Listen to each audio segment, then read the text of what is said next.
What's going on there, jerk faces? It's your boy Andy, and you're watching Nocturnal Transmissions, brought to you by the Circular Jerk Podcast.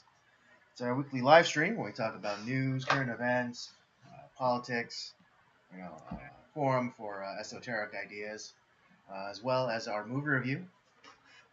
Tonight, we'll be doing a bit of a double feature since we were out unexpectedly last week, and we'll be reviewing the first of the TNG era of Star Trek movies and the bridge movie in Star Trek Generations. With me, as ever, is the homeboy Rob. Yeah. Yo, what's going on, everybody? Yeah, I'm looking forward to that. Yeah, you got a nice bridge in Star Trek Generations, and essentially the Next Generation's version of Wrath of Khan with First Contact. Because it kind of relives episode from the story, from the series into a movie format. Right. So pretty cool stuff. It's the bow on the epic two-parter of Best of Both Worlds, where Captain Picard is abducted and assimilated by the Borg, and he's finally dealing with his demons, so to speak. We'll be getting into that in a little bit. Because of last week, due to unforeseen circumstances, not my fault, of course. It's never my fault. We weren't able to stream. No, yeah. Sorry, I was a little bit out of it last week. It's technically my wife's fault. The night before, she was cooking and ended up slicing off a good portion of her finger while making dinner, and I had to rush her to the doctor to take care of that, and that was unpleasant. I ended up leaving work early and I had been up for probably about 36 hours at that point, and I was not having anything. I just couldn't do anything. Was she using a mandolin or was it a knife proper? It was a mandolin. It was one of those slicers. Well, now, as much as I'm trying to distance myself from you and your wife, we have another thing in common, and that is mandolin injury. Yeah, I mean, it's if you're really, those things are fucking sharp, and if you're being careful, you can cut the shit out of your hand. Those things are fucking dangerous. I know, and you're more of a pro than she is. Yeah, don't I know? But yes, just another one. It's just another thing that links me and your wife, despite my best efforts. Oh yeah, it's she might be happy to know that even you, who she reveres for some fucking reason, even had this problem. Oh my gosh. Oh man. It's another reason for her to cry and snot on your hand for. Oh my gosh.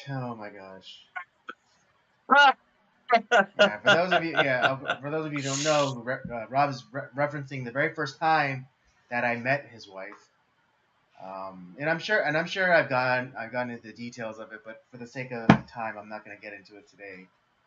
But for those of you who know the story, you know the story. And for those of you who don't know the story, maybe sometime in a little bit, I'll regale you all with the tale. Today we are playing a little bit of we are playing catch up a little bit. So I'm gonna forgo the telling of that story for now. Yeah. Sounds like a plan. That's funny. That's fucking funny. Yeah. Should we just kind of dive into stuff, or what do you want to do? Really quickly, was there anything really spectacular or extraordinary that happened to you this past weekend?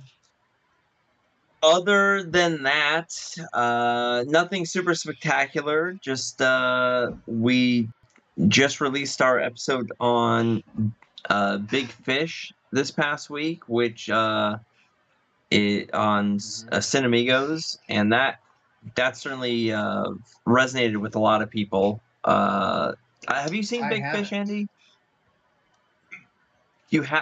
You must watch this film. I'll just tell you that right now. To be honest, I actually think that you might resonate with it quite a bit. Okay. I Well, I mean, certainly I know did. kind of I know the You know, it's basics, where it's like, a guy who, who kind of screw, I mean, more or less, it's a reconciliation story, of a father and son, and the son, like, kind of gets to know who his father is through these stories, that seem, like tall tales, essentially. yeah, it is one of the most touching movies I have ever It's seen, a Burton movie, yeah. and yeah, Tim Burton. And to be honest, I think it's his best film, even over Ed Wood, which I really love. But yeah, like I said, if you're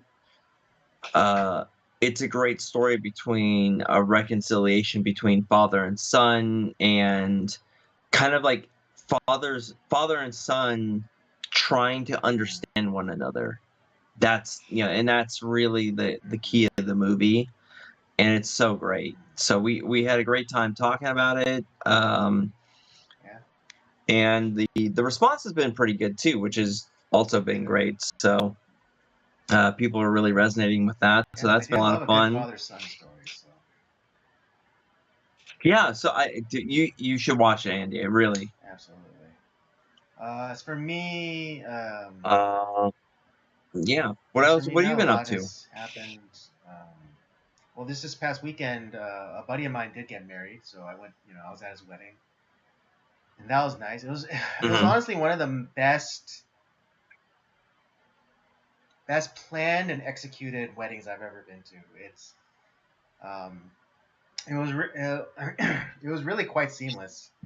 And everything mostly went off without a hitch, and I was thoroughly entertained because my buddy is a bit of a showman, even though he may not think of himself as one, but yeah, he put on quite a show for at his wedding.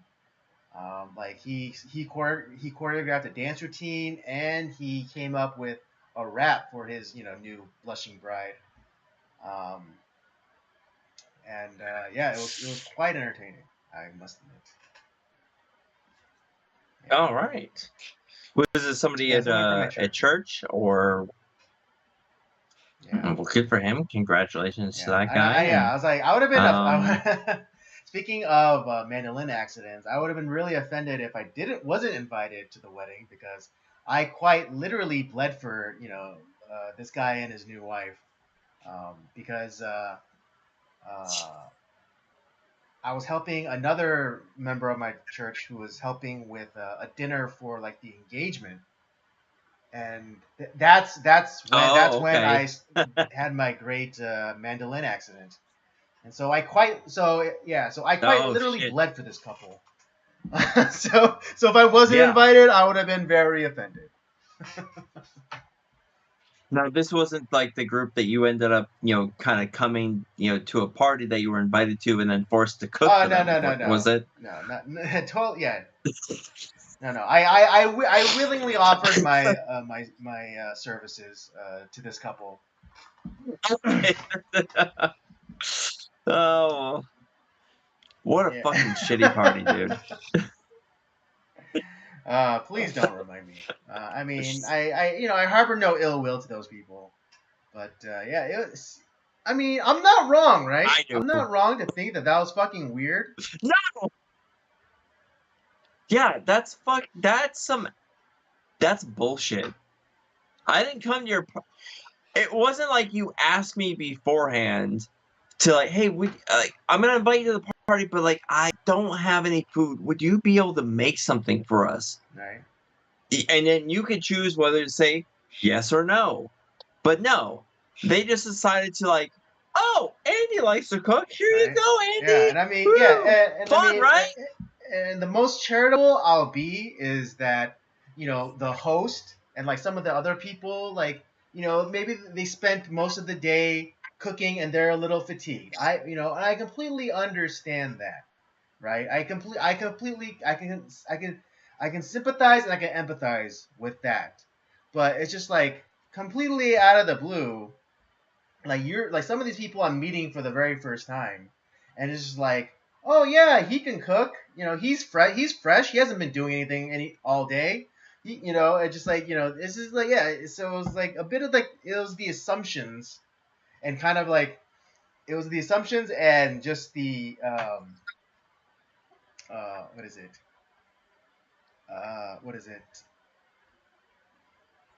This is gonna sound mean, but the social retardation of not being able to read the situation. We're just like I'm kind of just like ha ha ha ha ha, yeah, funny. He's like yeah, I do like to cook ha ha ha. Here's the colander. I told those people to go fuck themselves. I would have left. Yeah, but I mean, again, Andy, you're way nicer than me because I would have told him to blow it out their ass and I would have been out of there. I Fuck know. this I mean, part. but again, I hold no ill will to those people. So.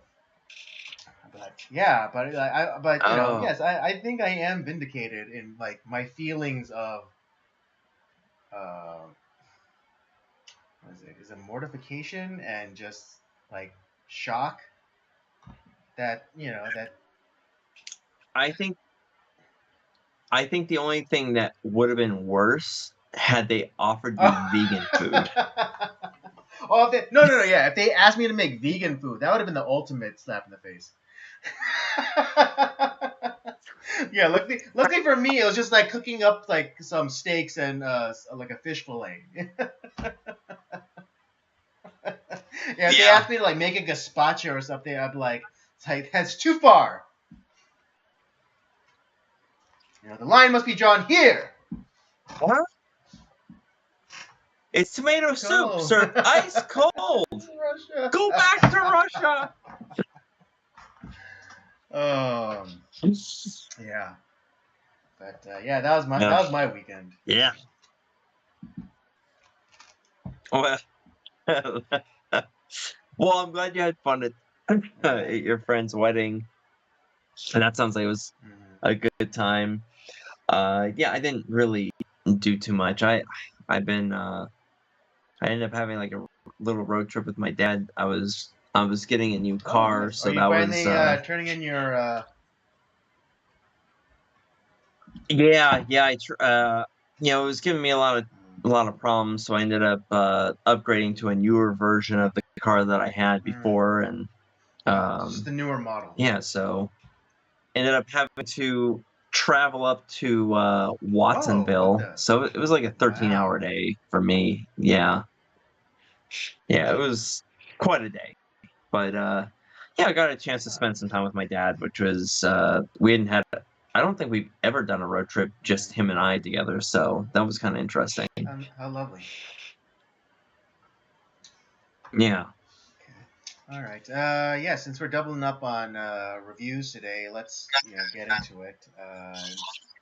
And we'll start off with Generations. All right. Yeah, let's do it, brother. With the synopsis, and we'll search. This is the synopsis for Star Trek Generations from 1994. In the 23rd century, the Starship Enterprise is dispatched to the scene of a giant energy field about to engulf two ships.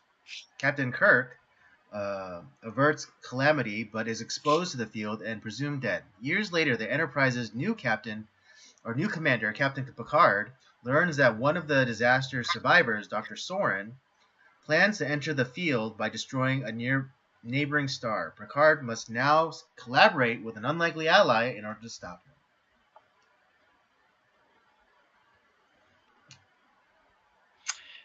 Yeah, this was I I had been wanting to watch this film for some time, just because it was kind of that mixture of the original series and the Next Right. Generation, and it doesn't have the entirety of the original Right. series cast. It's Uhura, it's Scotty, it's Kirk, which is fine. That's and the story doesn't necessarily Well, need Spock or any of the right. But there other was a little bit of a original nice, series again, crew. another like the theme of generations in when they were launching the Enterprise B, and they had Sulu's daughter be the helmsman. Yeah. I like that. Now was this was the first the Next Right. Generation film, right? This is like the first Yeah, one that they but did. again, I consider this is like a bit of a like bridging the gap because they brought in some of the TOS guys to kind of do a baton handoff or like passing of the torch. Yeah. When did Undiscovered Country I come think that out? was in 1990. Okay, so you have like a 4-year gap, and I'm trying to think like because the Next Generation came out In like what, in Yeah, 88 or 88? 89. It was definitely late 80s.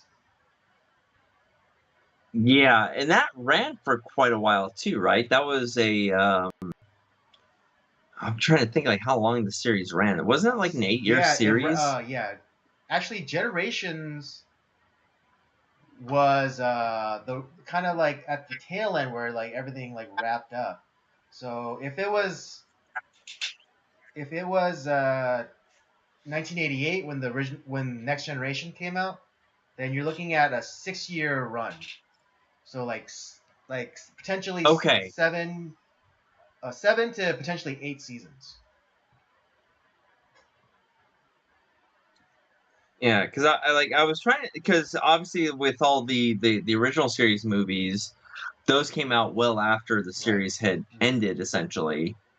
And it was with the success of because they were working on a uh, before the motion picture, that the motion picture actually was supposed to be New a new series. like kind of like phase Hmm. 2 of Star Trek, utilizing the Hmm. old guard, but they realized that they ended up going with the movies, and then they had like like the 6 movies that they ended up coming up with, and because of the success of those films, that's when like they turn phase 2 into the Next Generation. That's where Hmm. we get that.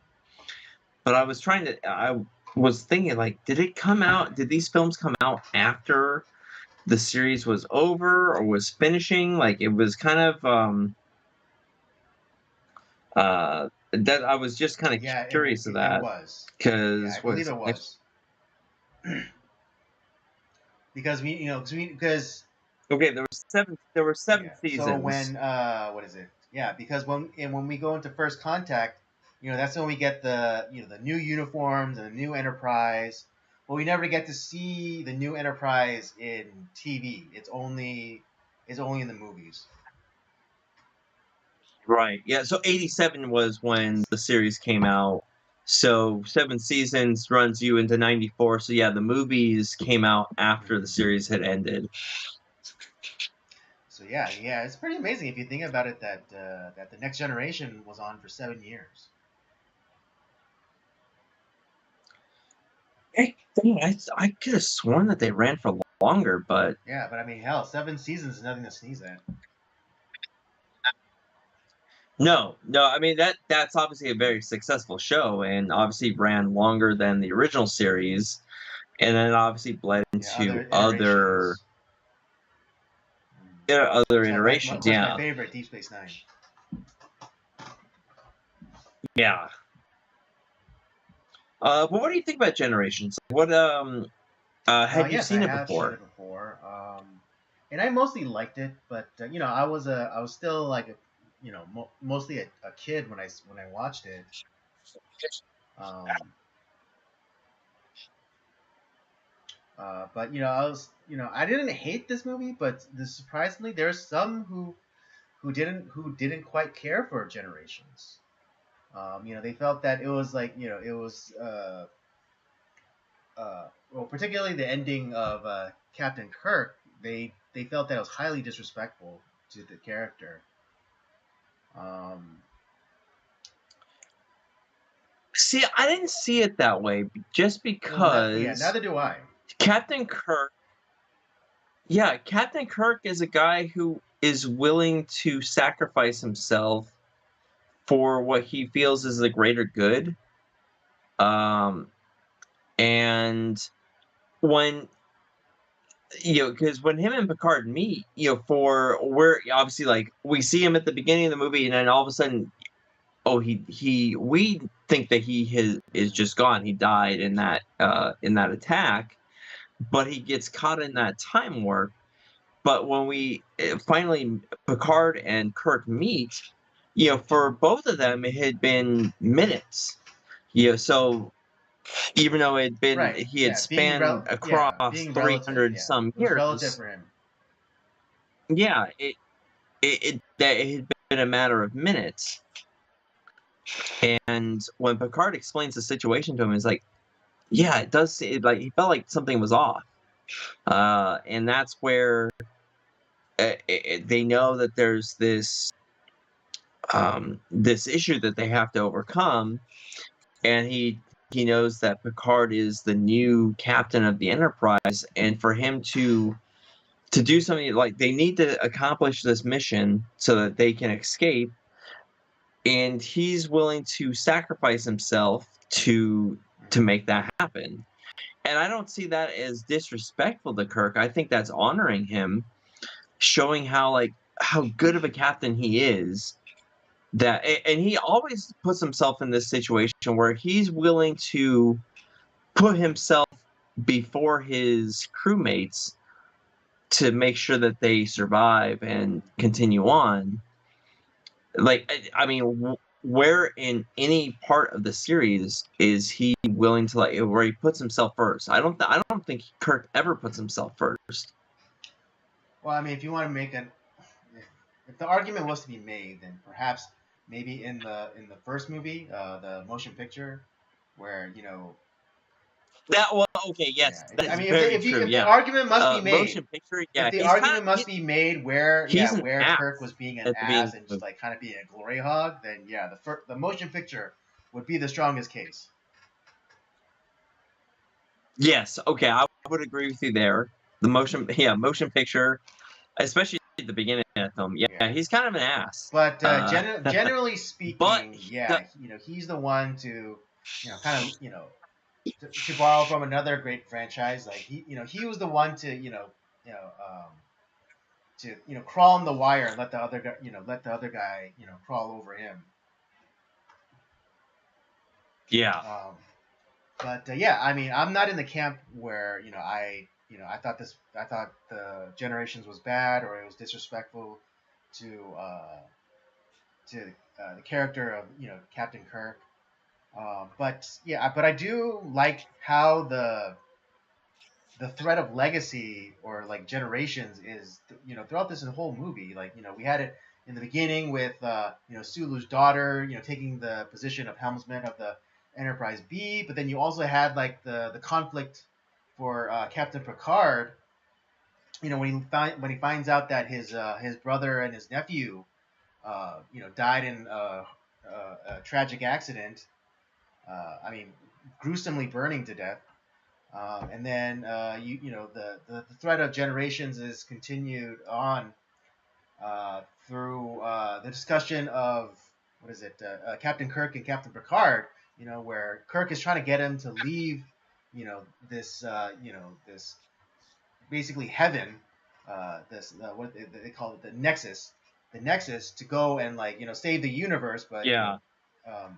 And and Picard tries to rouse him by saying like, "Oh, it's your duty as a Starfleet officer," but he snaps back at him saying like, "I was saving the galaxy when your grandfather was in diapers." But Hey, yeah. yeah, so And we find out that Guinan is like, she was alive in both events, Right at the both at the beginning, time when of like the launch of the Enterprise B, and then also, as we know that she had a billet aboard the Enterprise D, as kind of like I guess like pseudo morale officer slash bartender. yeah. So I mean, there's that connection there too.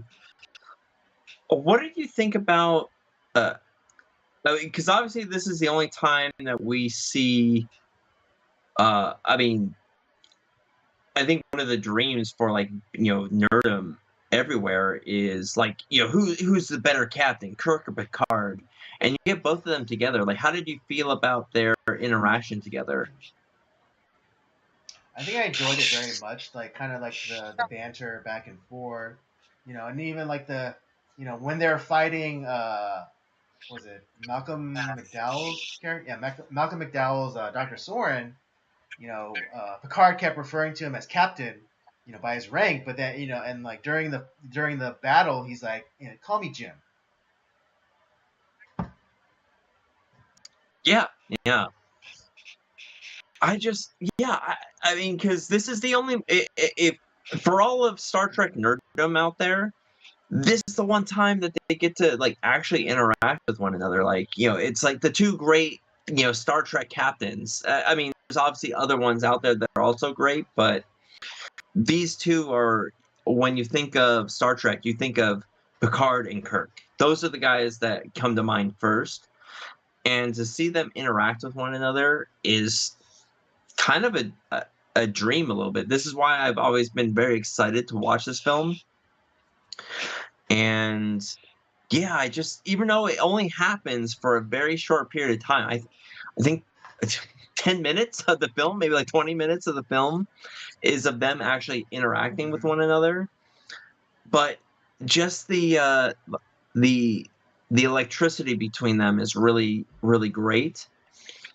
Obviously this is a next generation film, so the next generation crew gets the highlight of over all over the, these over the guys. TOS, because again, it's a Yeah, it's a with the torch TOS it's a crew, torch we passing only get a movie. portion.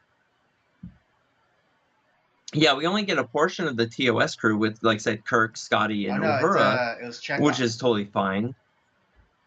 It was Che- Was no, Chekhov there too? it was Kirk, Scotty, and Chekhov only.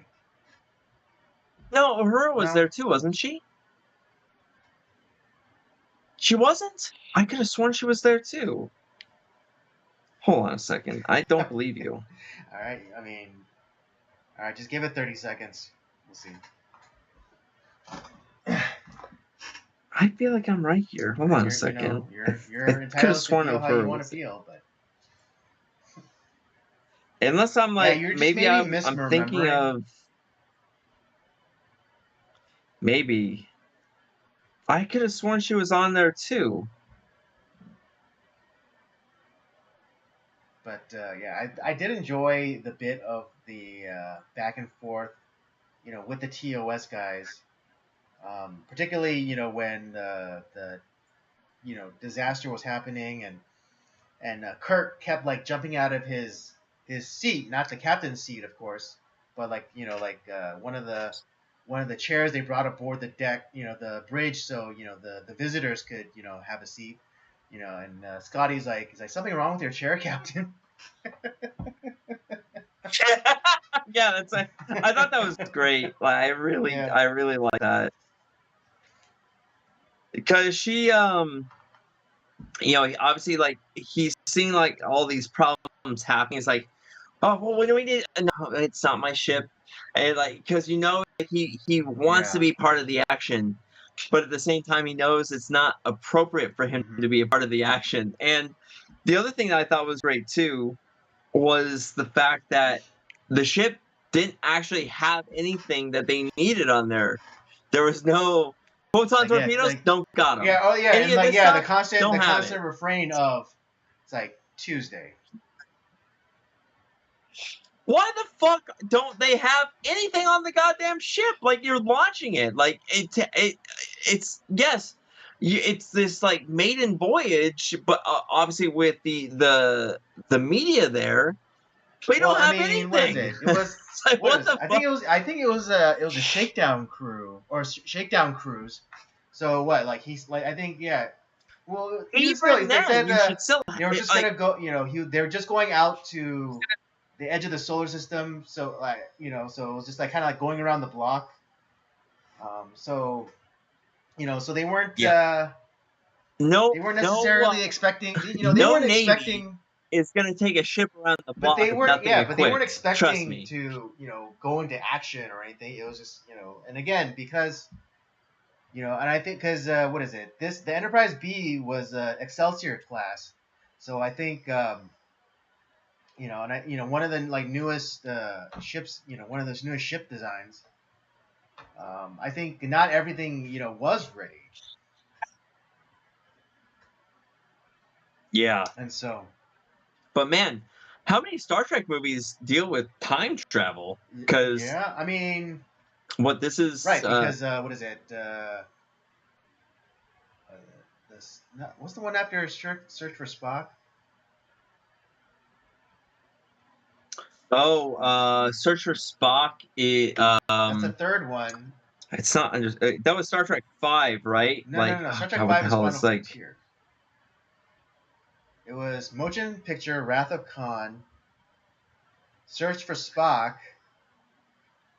Oh, The Voyage Home. There you go. That's what it was. Voyage Home. Oh, Where that's they right. go Yeah, back. That's where they go is back in that the one time. with the Yeah. whale? Yeah, man, they go back in Yeah. time a lot. I mean, even even in And First it's also Contact, that's a time travel storyline.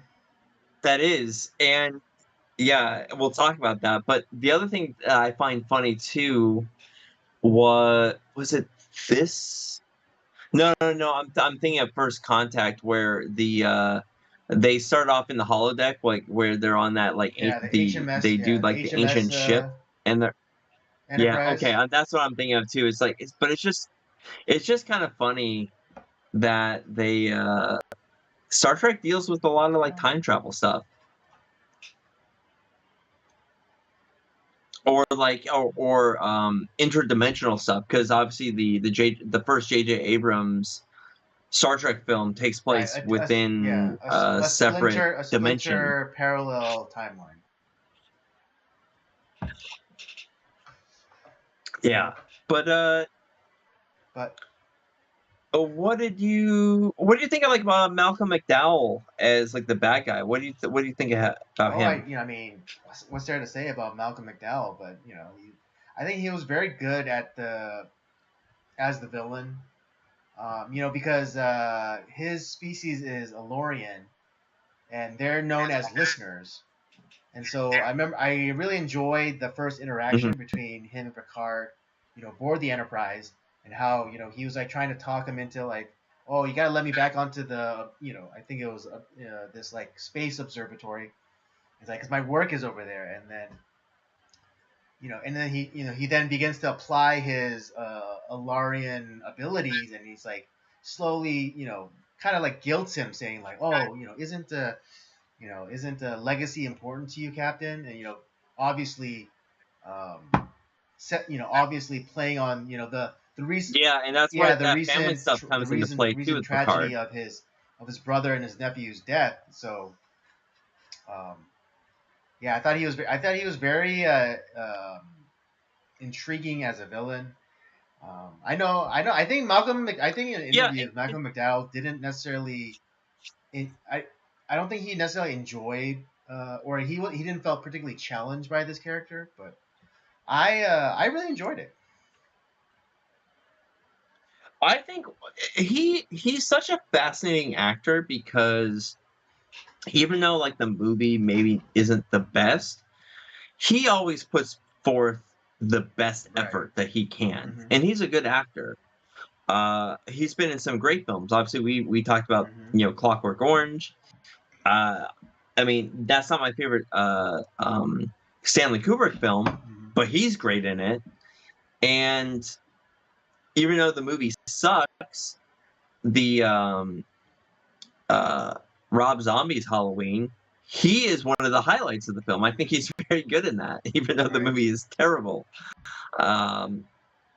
And this is, to be honest, like is this the greatest Star Trek No. film known to man? No, but is he very good in it and a capable bad guy? Absolutely. I think it's this to me is the Next Generation's version of the motion picture. And whereas the motion picture was, I think, much more widely liked, or at least just because Star Trek they hadn't had anything new in, was it 79 from 60, like in 10 years. So they hadn't had any new episodes or anything like that. Whereas this one, it's forgotten because essentially as soon as the Next Generation series was over on television, they jumped right into doing Generations. So maybe it doesn't quite have the same love or gravitas as Star Trek the Motion Picture does. Yet I still think that there's a lot of similarities to the motion picture just because it's something a little bit off the wall, doing something different, and you are connecting both the original series and the Next Generation, which maybe the people that are coming to this movie, they were not familiar with the original series, and so you kind of get that connection to both Star Trek fandoms, both with Next Gen and the original series. Indeed. Oh, I just thought up another theme of generation or legacy, and that's in Data. Because in this movie, he finally makes he kind of takes the next he takes the next step into his evolution and becoming more human, and that's integrating an emotion chip left by his creator, sometimes referred to as his father. Um, and and in this movie he's finally able to experience emotions. And so what I like about this too, because we get that in this film, and that is a big key point that plays off in the rest of the films too. Like they continue that storyline, that him becoming more human, that plays in like the rest of the movies, because he's a key part in a lot of these in the future movies. Absolutely.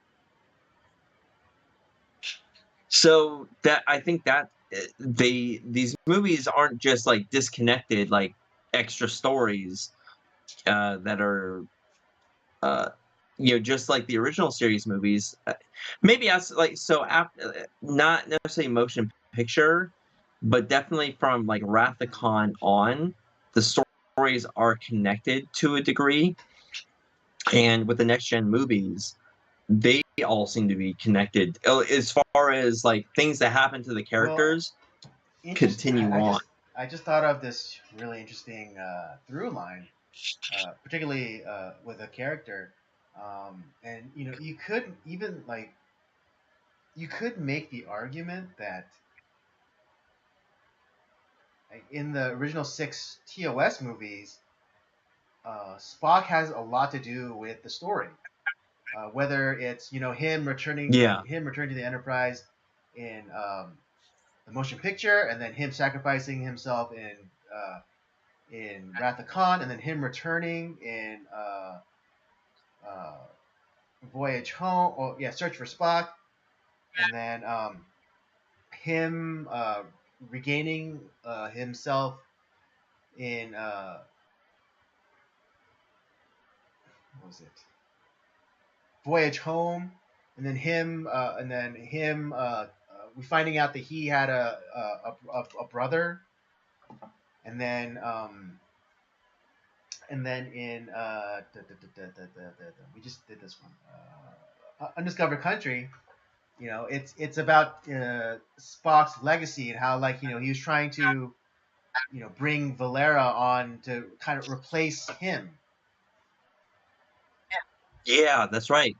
which which then also does, yeah, and then it's interesting because then we have a similar thing that happens in the TNG movies where Data integrates his emotion chip, and then he gets I mean, we're gonna get into it, but I'll just drop this one little bit where he gets tempted by the Borg, and then in Insurrection he you know learns a little bit more how to be a human, sort of through this little kid, and then in Generations he I think he fully,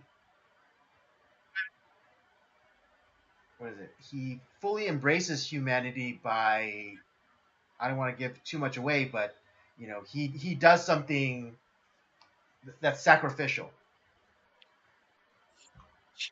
Yeah. And yeah. Yeah, Data he's I mean, Data is essentially the next generation's version of Spock. But like he's because he's an emotionless being who is also wrestling with like Well, humanity yeah, I at the mean, same time.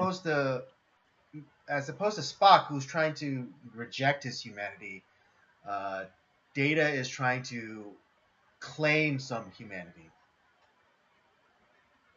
Yeah. Yeah, very interesting parallel they got there.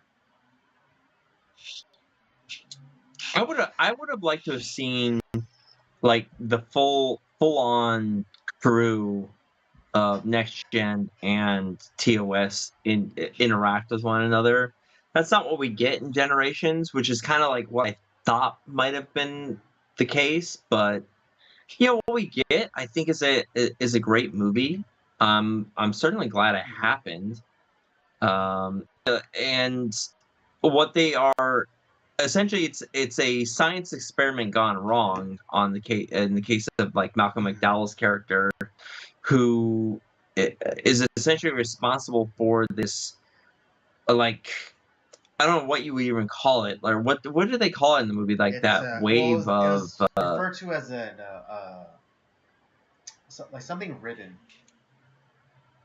but like a yeah, temporal something like ribbon that. But or something like that. Yeah. but like the kind of like the mystical woo woo limbo heaven place, it was referred to as the Nexus.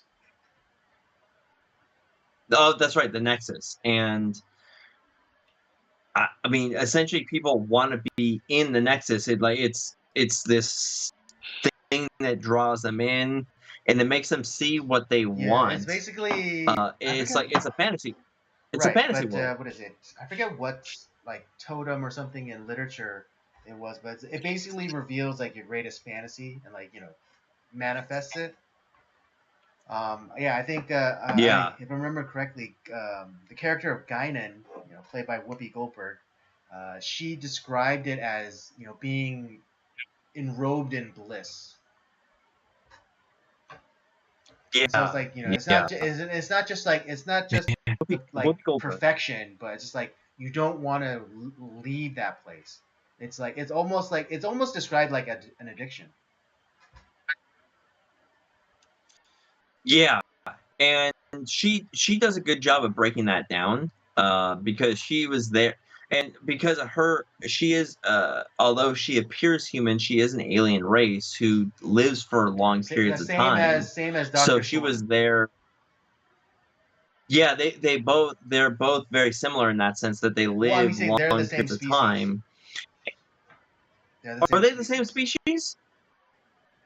Okay, so that's why like they were there at the beginning of the problem, and that problem has essentially uh you know traversed over time and caused or like it kind of I don't know if you would say it's split dimensions or split like the timeline or whatever, but like obviously it not only affected the TOS crew but it affected the next gen crew, and that's how like we get the interaction of them together. And Guinan and Malcolm McDowell's character, uh, they are present in both. So Yeah, so their it's species is kind of very long lived. Um, but I was never. It was interesting because it's never explained how they know about the Nexus. But because what is it? When we're first introduced to Guinan in the past, in when on the maiden voyage of the Enterprise B, it's what is it? It said that they were like refugees, so they were leaving from some place to another place. I mean, it's later, and then it's later clarified that that their home planet was destroyed or assimilated by the Borg, and but it doesn't go to great lengths to just to make clear how they know about this place and um, why Soren would try and get to the Nexus like while on this refugee ship. Well, I'm thinking that Soren, Soren was messing around with something. We don't know exactly what it was, but because that the Nexus forced him to see something that he wanted to see. It manifested his fantasy, and we still don't know what that is. But he's trying to get back to to experiment further within that, and that's kind of what he's going after. But they said that it was I don't you were saying that like they were the where they were at was being Yeah, well, attacked by the it's Borg. later elucidated that basically the Larian homeworld was devastated, and then their people were assimilated by the Borg.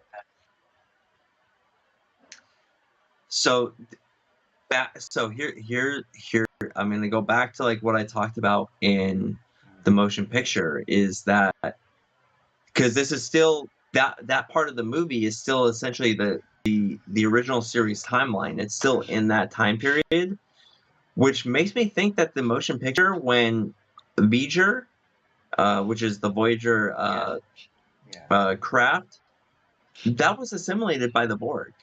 That was like the initial part of it. I don't know. I mean, I understand the argument, but I'm still dubious. Dude, it makes sense. It makes sense. Like, who else would be able to like take that thing in and transform it into this like super entity that is accumulating data?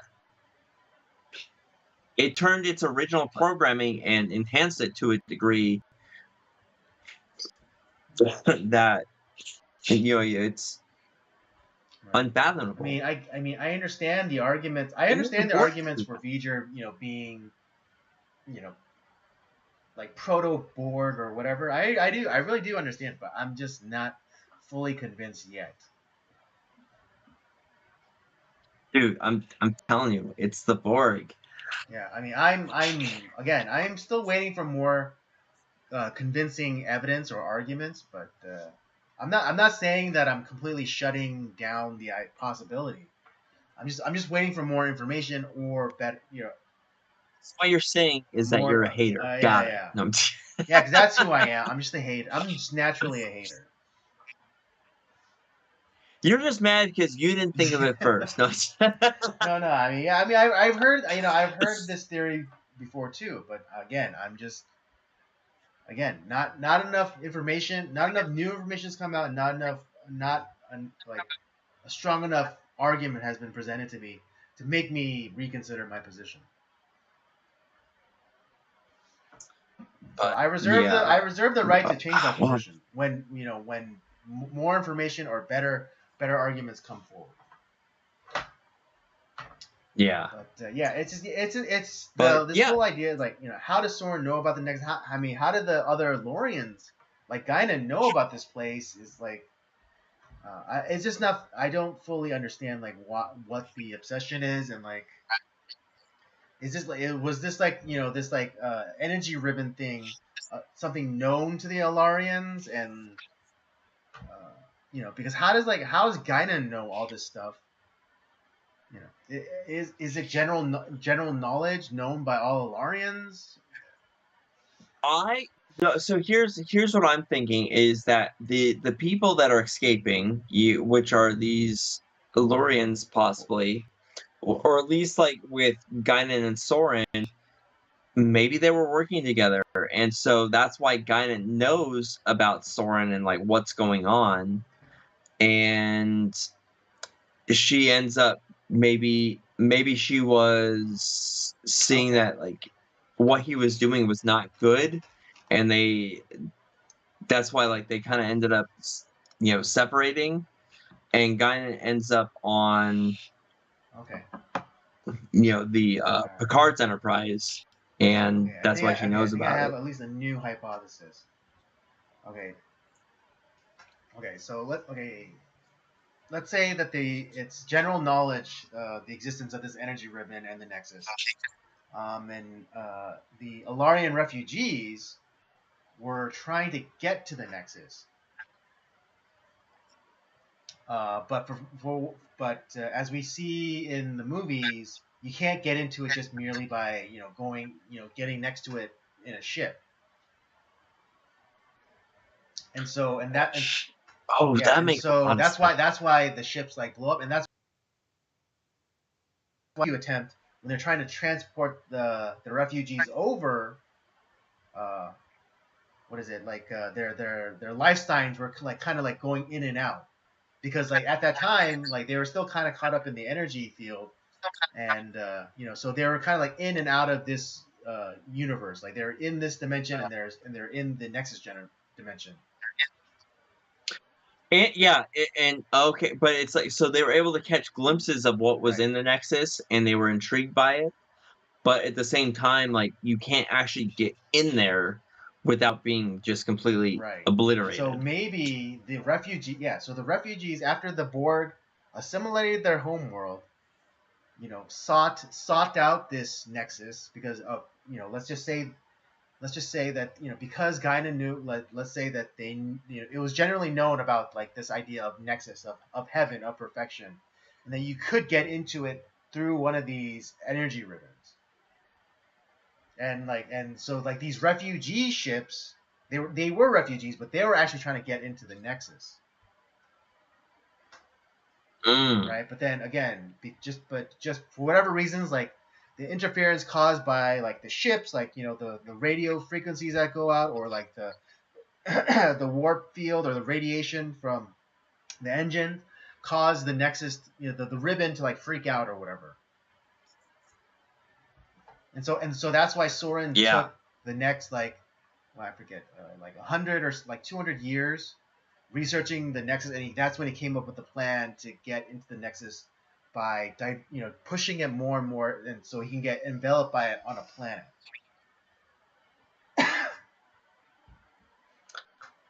That makes a lot of sense actually, because that's essentially Right. what happens. Okay. And Okay. it would. I like that theory actually, because I think that works for the film. Right, because it was always it always bugged me that like Guinan knew so much about the Nexus, and why Soren was like so hell bent on getting back to the Nexus. And so it would only make sense that when he was aboard that ship, and the weight and the in the energy ribbon like was kind of like in proximity, and he was like going in and out of the Nexus, and in the Nexus, time being relative, he was able to experience like his ideal world with I think he was trying to get a world where his wife was still alive, and so he was experiencing that, right. And that was his big drive in trying to figure out how to get back into the Nexus. So here's the other thing too, because obviously Guinan has been on Picard's Enterprise for years now, right? And so you're thinking like, well, why is she all of a sudden like remembering this now? Is it just because it had been such a long period of time that she had remembered from that? She had been so far removed from that event that she kind of like forgot about it until it reappeared in the time of Picard, and then she remembered those events and like what with Soren and all the events of the past. There's a scene in the movie where kind of like in Highlander where you could feel like other immortals. They had something similar happen where I think Guinan was sensing Soren. Oh, that's a great. You know what? That's a great idea too. I didn't think about that. Elorians could like sense each other. There can only be one Elorian.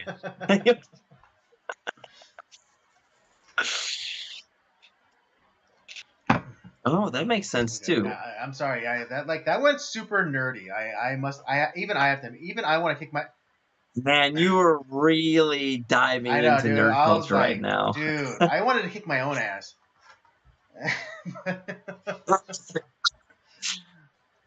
So what you're telling me is that Highlander and Star Trek are together. They're the same thing. Was what I'm saying. No, but yeah, but I was cooking there. I was cooking there for a bit. But yeah, that hypothesis makes much more sense than like what at face value what we were given in the movie. And this is what I like about Star Trek is that we're given certain information, but we're not given everything. So we have to kind of maybe think about that stuff and try to fill the gaps.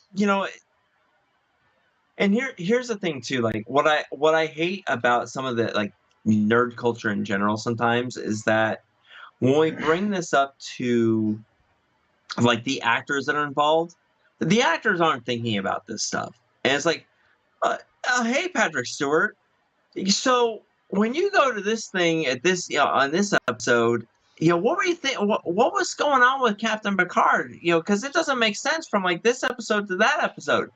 Yeah, well, you know what? He's not thinking about that most likely, and to a degree, maybe that's in the idea of the writers, and maybe even the writers aren't thinking about that. So, like when you ask them at conventions, like they're not thinking about that stuff, and they're so for those people, those are dumb questions. But for us as the fans, I think this is where we as fans can talk amongst each other and think about this stuff and come up with those theories and and maybe connect those dots. The movie doesn't spell these things out, but we can kind of maybe figure it out based off of our knowledge of Star Trek the original series and Star Trek Next Generation and how things play out there and how the characters are. And then you start in with this particular movie and how you piece these things together. Yeah. And that's the fun part of it. Yeah, because I think of the genre actors, I think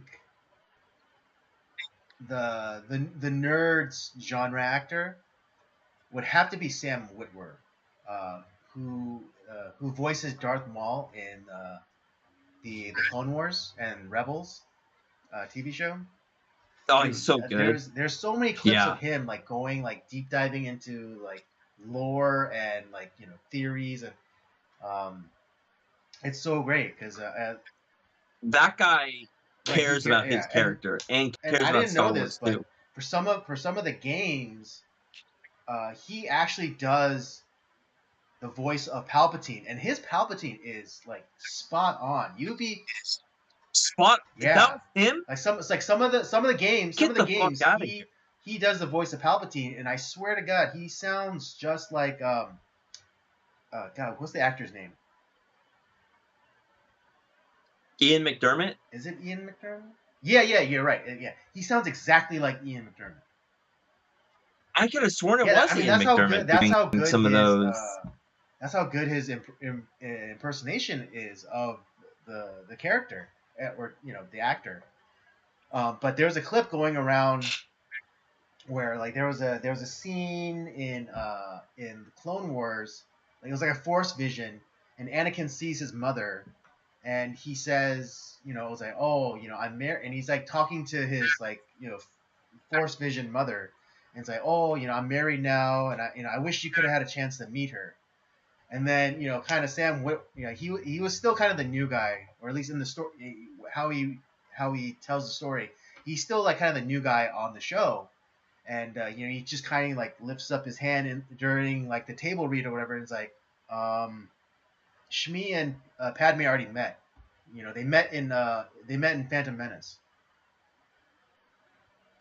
And They yeah, did. and then it's like, They and then they're did. like going through the notes, like, it's like holy crap, they did. And so it's like, that's like, Sam Witwer is the guy who really gets it. Yeah, that dude, that I that guy is amazing. Yeah, and then like, I mean, when in the Rebels TV show, the kind of the when they went from Clone Wars to Rebels, and Sam Witwer, he breaks down the duel between Darth Maul and old Obi-Wan Kenobi. It's beautiful how he does breaks it down, and how, like, a lot of people, I don't know if you've seen it, but it's a really fast duel. It's like 3 moves, and Mark Maul is killed. But he breaks down that fight, and it's Yeah. just like, it's so much understanding of the canon and the lore, that it's like it just makes that duel like 10 times better.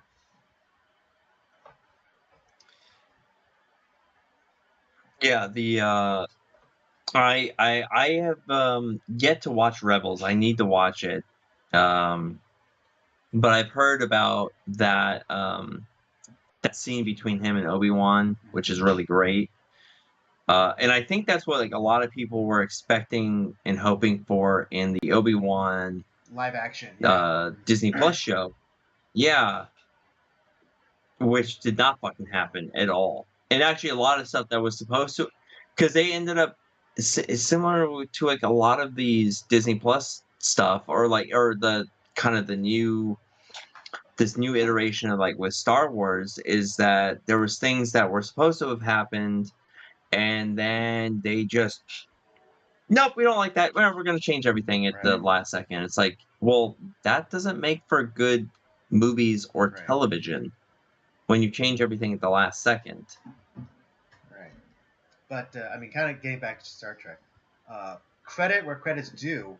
I think that Michael Dorn could be kind of like the Star Trek equivalent of Sam Witwer, because during Picard season 3, there's a small detail in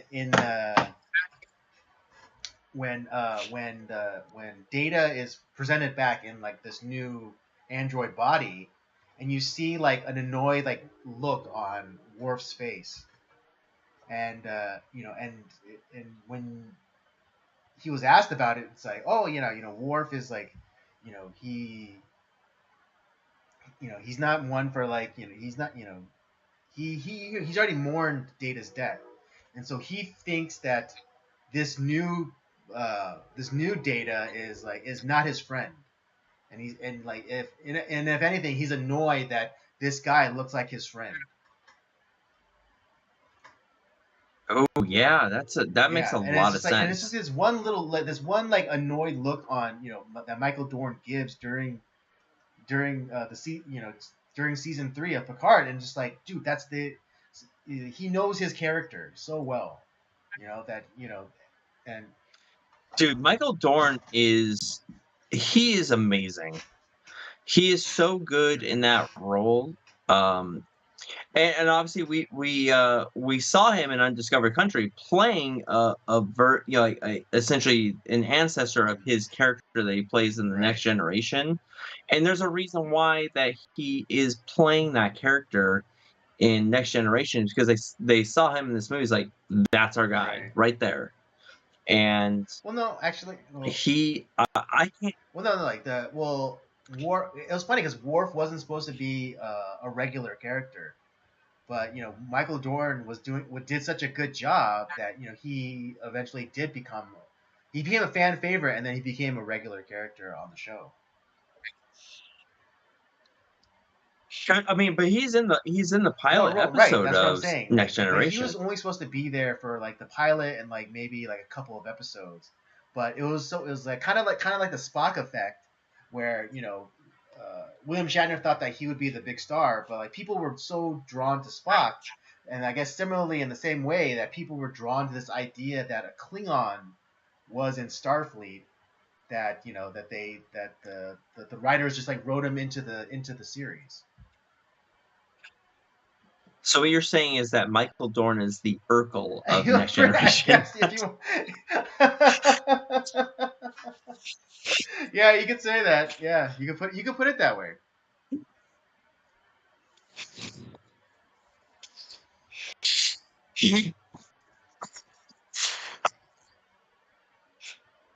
For all you Michael Dorn fans out there, I'm sorry. I had to say Yeah, it. I mean, yeah.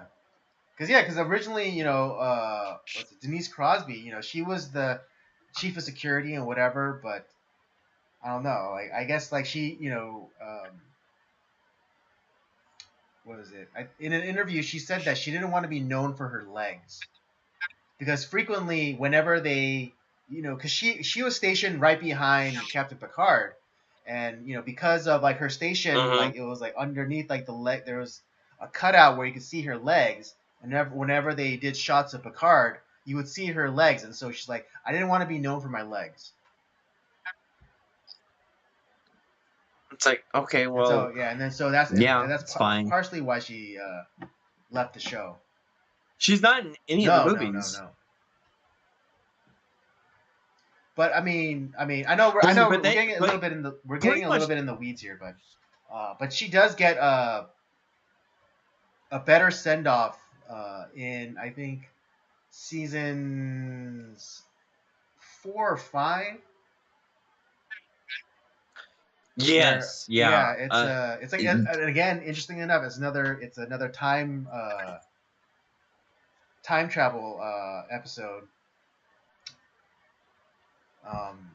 That we've gone a little far into the weeds, so I'm not going to go too much into it. But it's a much better send off for the character than what she got in during like the initial first seasons of the show. Yeah, well, I will say this too, like, because we get not every character is in the Next Generation. We have the similar characters in these Next Generation movies, but there are characters that aren't there. Obviously, like with who we just talked about, we don't really get Guinan in these movies. She's in the Star Trek Generations, but that's very limited. We don't have Will Wheaton's character, thank God. Wesley's not here, thank God. And especially as insufferable as Will Wheaton has been the last few years, yeah, thank God for that. Yeah. I'm so glad he's done movies. His mom is, though. Dr. Crusher's, well, I mean, they do get cameos in Nemesis, but yeah, no. Does Wesley does? Wesley doesn't. It's really fast. It's like a blink. It's a mostly blink and you'll miss it. Does he? He doesn't have any speaking lines in that film, does he? He's okay. Thank God. Yeah, I was gonna say, it's like, if he spoke in that movie, I was like, I lost. I didn't see it. Again, it's a really quick cameo. He doesn't even talk. Okay, well, that doesn't matter, because that doesn't count. But yeah, Generations. I think it's a good film. It's not the best. It's not my favorite Next Gen film, but it's certainly, like, I think it's worthy to watch, and I think it does. I don't think it craps on Kirk's character in any way. I think it's a great send off for him, because I think, is that the last time he ever is Captain Kirk? Is that the last time we ever see him as Captain Kirk? Yes, as old man Kirk. Yes, that's the last time we see him. I mean, obviously, we see Captain Kirk with Chris Pine playing him in the J.J. Right. Abrams verse, but like as far as William Shatner as Captain Kirk in Star Trek, it kind of like as we know it, is that like the last time he plays Kirk? Yes. Okay, so I personally think that's a great send off for him. Captain Kirk is doing what Captain Kirk does best, and that is being the ultimate captain and caring for the Enterprise and his crew and for Starfleet and sacrificing himself. That's what he does. Mm-hmm. He could have died on any number of missions that we've seen him go on.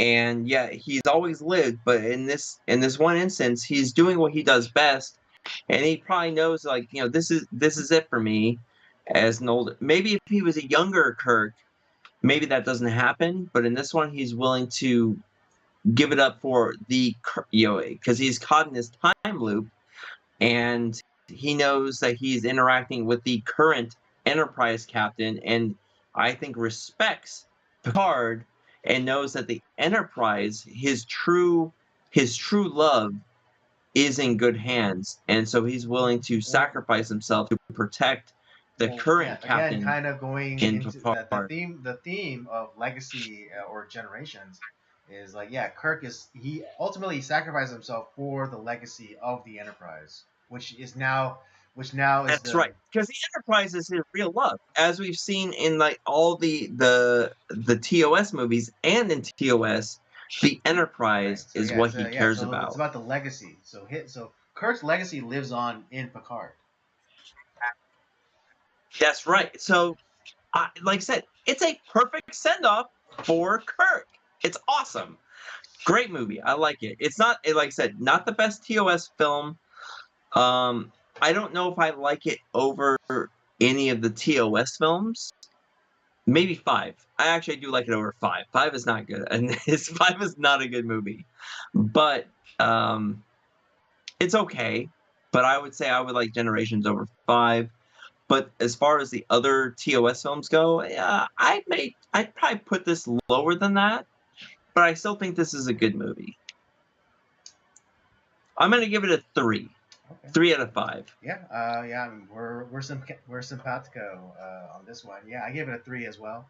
I mean, not the best Star Trek movie, not the best TOS, and definitely not the best TNG movie. So.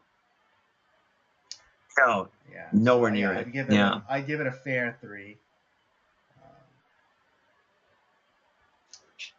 Yeah, I think that's a great place to put it. I know we talked long. I'm a Star Trek nerd. I've found that out about myself, which I did not think would be a thing, but here we go. We are. Had you asked me 10 years ago about Star Trek, I wouldn't be able to tell you anything about it because I never watched the original series, never watched Next Gen, never watched anything Star Trek. But since we started the podcast, I was like, yeah, I should probably watch this stuff. Everyone talks about it. Everyone, obviously, clearly there's a huge fandom. I was like, all right, well, let me just check this out. And at the time, everything was on Netflix, so I was able to watch the original series. I was able to watch a good portion of Next Generation. And then I found out that there was films that I didn't know about. So I was like, oh shit, there's films too. And so I started to watch the films, and I've become a fan, man. It's an interesting series that. Yeah, I mean, yeah. I think deserves. In the Next Generation, you have you have episodes like Drumhead, or you have the 2-parter, Best of Both Worlds. What else? I particularly love the Worf centric ones, particularly the ones where he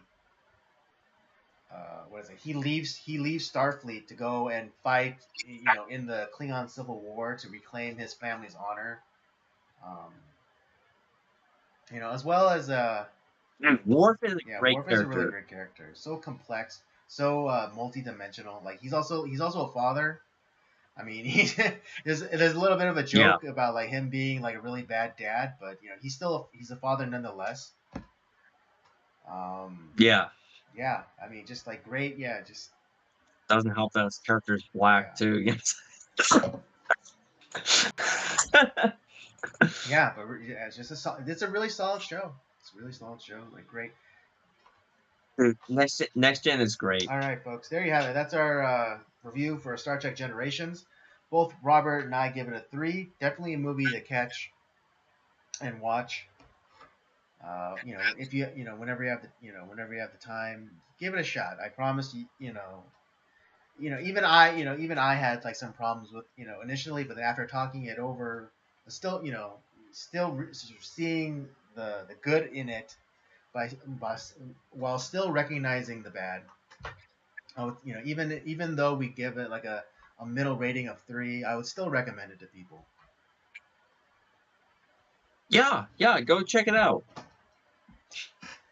All right, with that review down, let's get into the topics of discussion for tonight.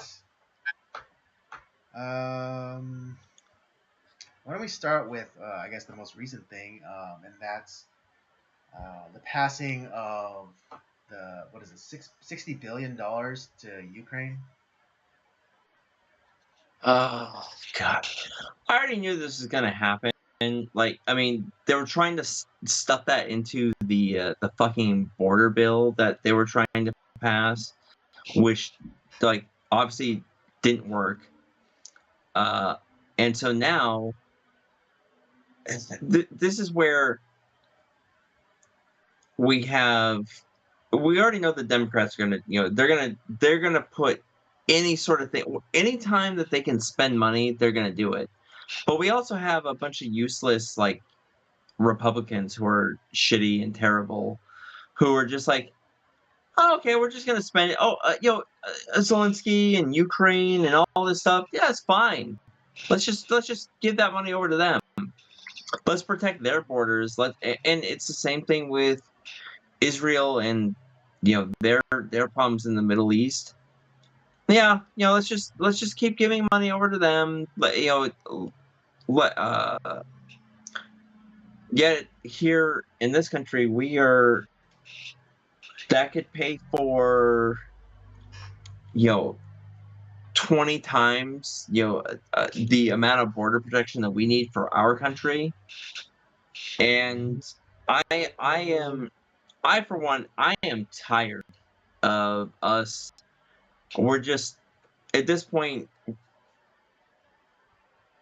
we're at a point where we're going to spend ourselves in to a depression, that because eventually this is gonna come to a nuclear bomb of debt that is just, it's going to, like, leave fallout that's going to last for, it's going to make the depression look like, super fun happy time. That's what's going to happen here. If we keep going the same direction that we're going, and allowing our politicians to just keep spending this fucking money, this country will no longer exist, and it's going to affect the rest of the world too. Um, and we have we have to get to a point where it's like, sorry, country that's our ally, we don't have the money. You are on your own. We will support you to defend yourself and to do whatever. Take care. You got it. We will emotionally support you as you defend yourself and your problems. And any other country, it's like, whatever NATO. To be, as far as I'm concerned, we need to stop fucking funding the UN. UN is useless. NATO, these other NATO countries need to start paying into, like, their defense funds, because we are essentially fronting that bill. That needs to come to an end. And as far as I'm concerned, like, NATO can, I'd be willing to say, like, okay, you other countries, you're on your own. We're done with that. Any sort of aid to whatever country like Haiti or these countries that went through natural disasters or whatever, like that, any country that does not affect us in any other sort of way, funding is cut. No, thank you. Funding other people's wars or their defense, no, we're not going to do that. Doesn't matter if the person that's attacking them is someone that is our enemy. No, thank you. We're done with that. We need to decouple ourselves from these foreign involvements. We need to stop spending money on useless programs that don't work, and we need to cut all that funding. We need to put it towards use that money to cut off another problem as far as illegal immigration. We need to, however many walls we need to build to make sure that stops. And then on top of that, it's like, after that, it's like, we just need to stop spending money. We need to pay off our debts. We need to get to a point where we're not just spending ourselves into oblivion, both on a state level and a federal level, because we are broke. We're beyond broke. It's like we are maxed out on our like 20 trillion credit cards that our country has at this point. And the more that we, like I said, if we could just print money, if that's what the government wants to do, we'll just print more money. Well, then why are we being taxed at all? Yeah, that's a fair point. That's a fair point. I mean, this is the same problem I had. Like, just look at fucking history. Weimar Republic, Germany, after World War I and the Treaty of Versailles, what did the German government do? They just printed money like it was going out of business. And I mean, it got to the point where they were burning their money because they had it was useless. The only thing it was useful for was essentially like to start a fire. That was it. But yeah, it was just like, I mean, a more modern example, it's like Venezuela. They were literally paying for stuff by the barrel full of their worthless cash. Like they're buying stuff by the weight, by how much the money weighed, and they were actually trying to load up the money by like sprinkling dust on their money to make it weigh more so they can get more for less. Yeah. Incredible. It's insane. Yeah, I mean that's and it's like no more of these freaking like omnibus bills, like they that's where like our electorate needs to fucking wake up. Yeah, I mean, it doesn't matter. Whoever your representative, even if they're not like in your party or whatever, you get in their faces. And you make them hear you. I can count on one hand how many politicians who are, I would say, will be on our side on this. It's not many. And that's just not enough. That's not enough, like, to sway anything.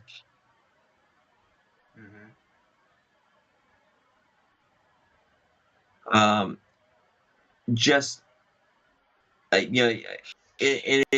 we laugh. We can laugh at it, but Rand Paul, like one of the few people that I actually like in our government. God, I wish he was my representative. But every year he comes out with his like list of grievances of like what our country spends bullshit money on, and it's like obviously the rest of our representatives don't think about this. They don't care about this, or are they complicit? Like what, it's some version of that. You're either complicit, don't care, or don't know about it, and all of those are bad. So what are we going to do about it? Because clearly this guy knows. He knows what's going on. What about the rest of them? Why aren't they sounding the alarm?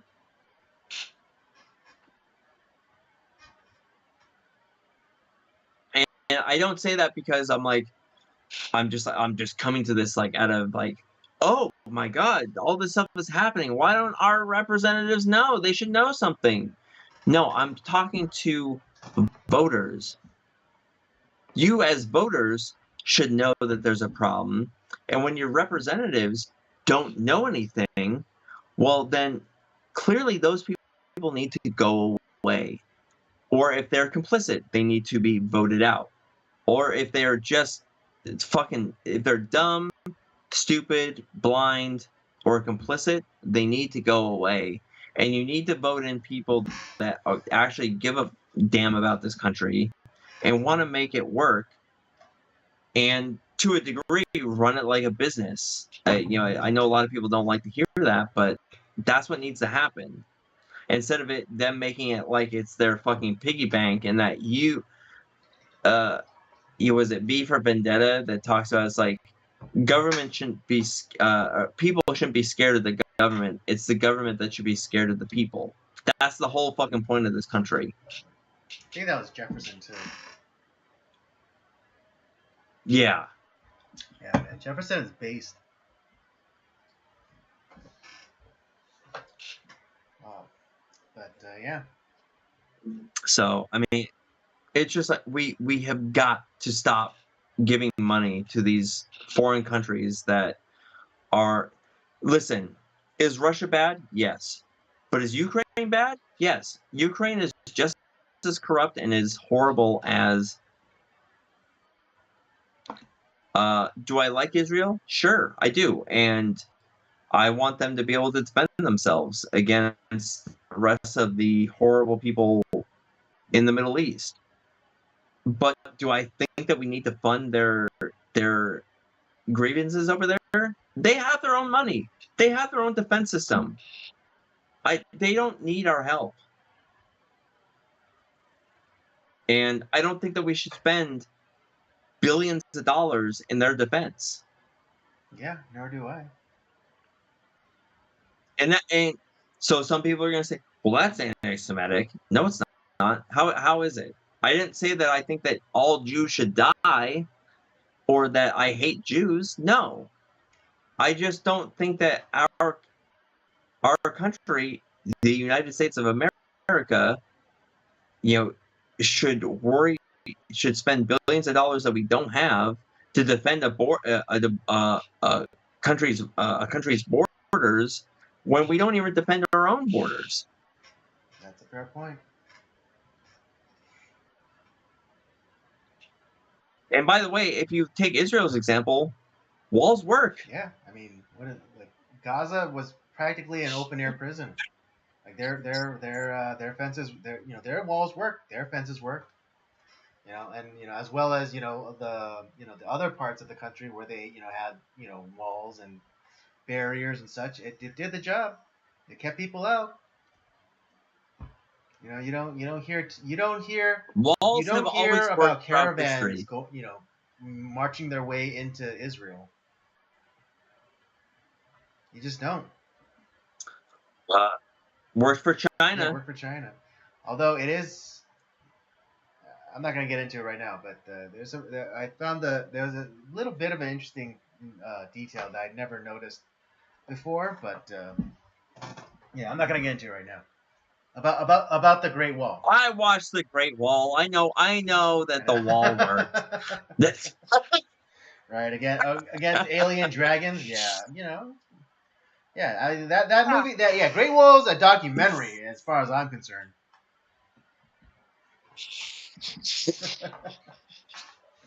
But actually, not a terrible movie, by the way. Like that actually surprised me how good that was. It wasn't complete dog shit. I really thought it was going to be dog shit, and it wasn't. Yeah, not saying it was the best movie in the history of cinema, but it just wasn't dog shit. Yeah. But yeah, I just if it when it comes to this stuff, I'm just like, can we just stop spending money? Like, can we learn how to live on a fucking budget for once as a country?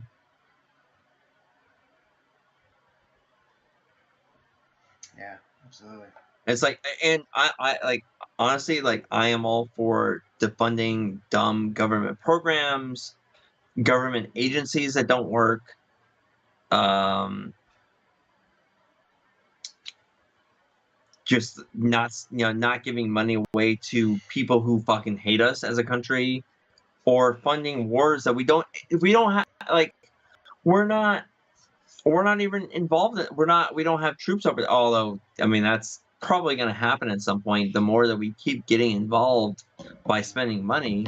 I mean this was kind of happening with um two of our greatest world wars, World War One and Two, is that yes, we were like, oh, our the presidents at the time, Woodrow Wilson, FDR, oh, we're not going to get involved in the war. Yet we keep like we keep sending money and funding over to these wars and quote unquote helping out, and then we like get all bent out of shape when someone attacks us for doing so. Well, you know what? Uh, then we get, and that was the catalyst for us getting involved in those wars, and that's the course of history. Uh, Now, obviously, those were two great American triumphs, but there's an argument to be made that we shouldn't have been involved to begin with. Right. Yeah. But we stuck our nose in things. Yeah. The Monroe Doctrine. We should concern ourselves with everything on our side of the hemisphere. So like if Yeah, shit pops off in like Latin America or Central America or in the Caribbean, yeah, that would be in our purview because that's in our yard. But like stuff that happens like yeah. yeah in Europe and Middle East or whatever in Africa, yeah, that's you problem. It's not a us problem. That sounds like a you problem. Yeah, that sounds like a European problem, not a U.S. problem. Yeah. But like it's this idea of we're going back to being people don't want to think about it. It's like World War One was not a nationalism crisis. It was the idea of globalism, because all these countries were involved with one another, and when one country attacked the other, well, now these other countries are contractually obligated to get involved too, because now all these, and it was just this horrible tinderbox of problems that ended up being created.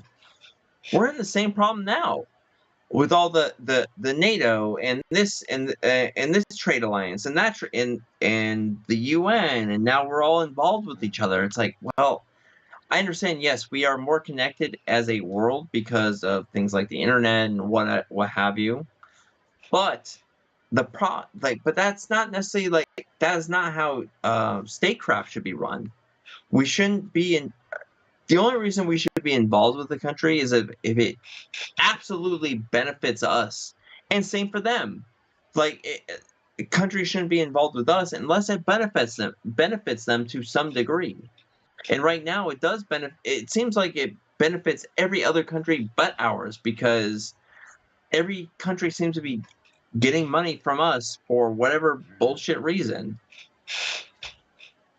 whether it be through defense or just because, like, gosh darn, they just don't feel like working that day as a country.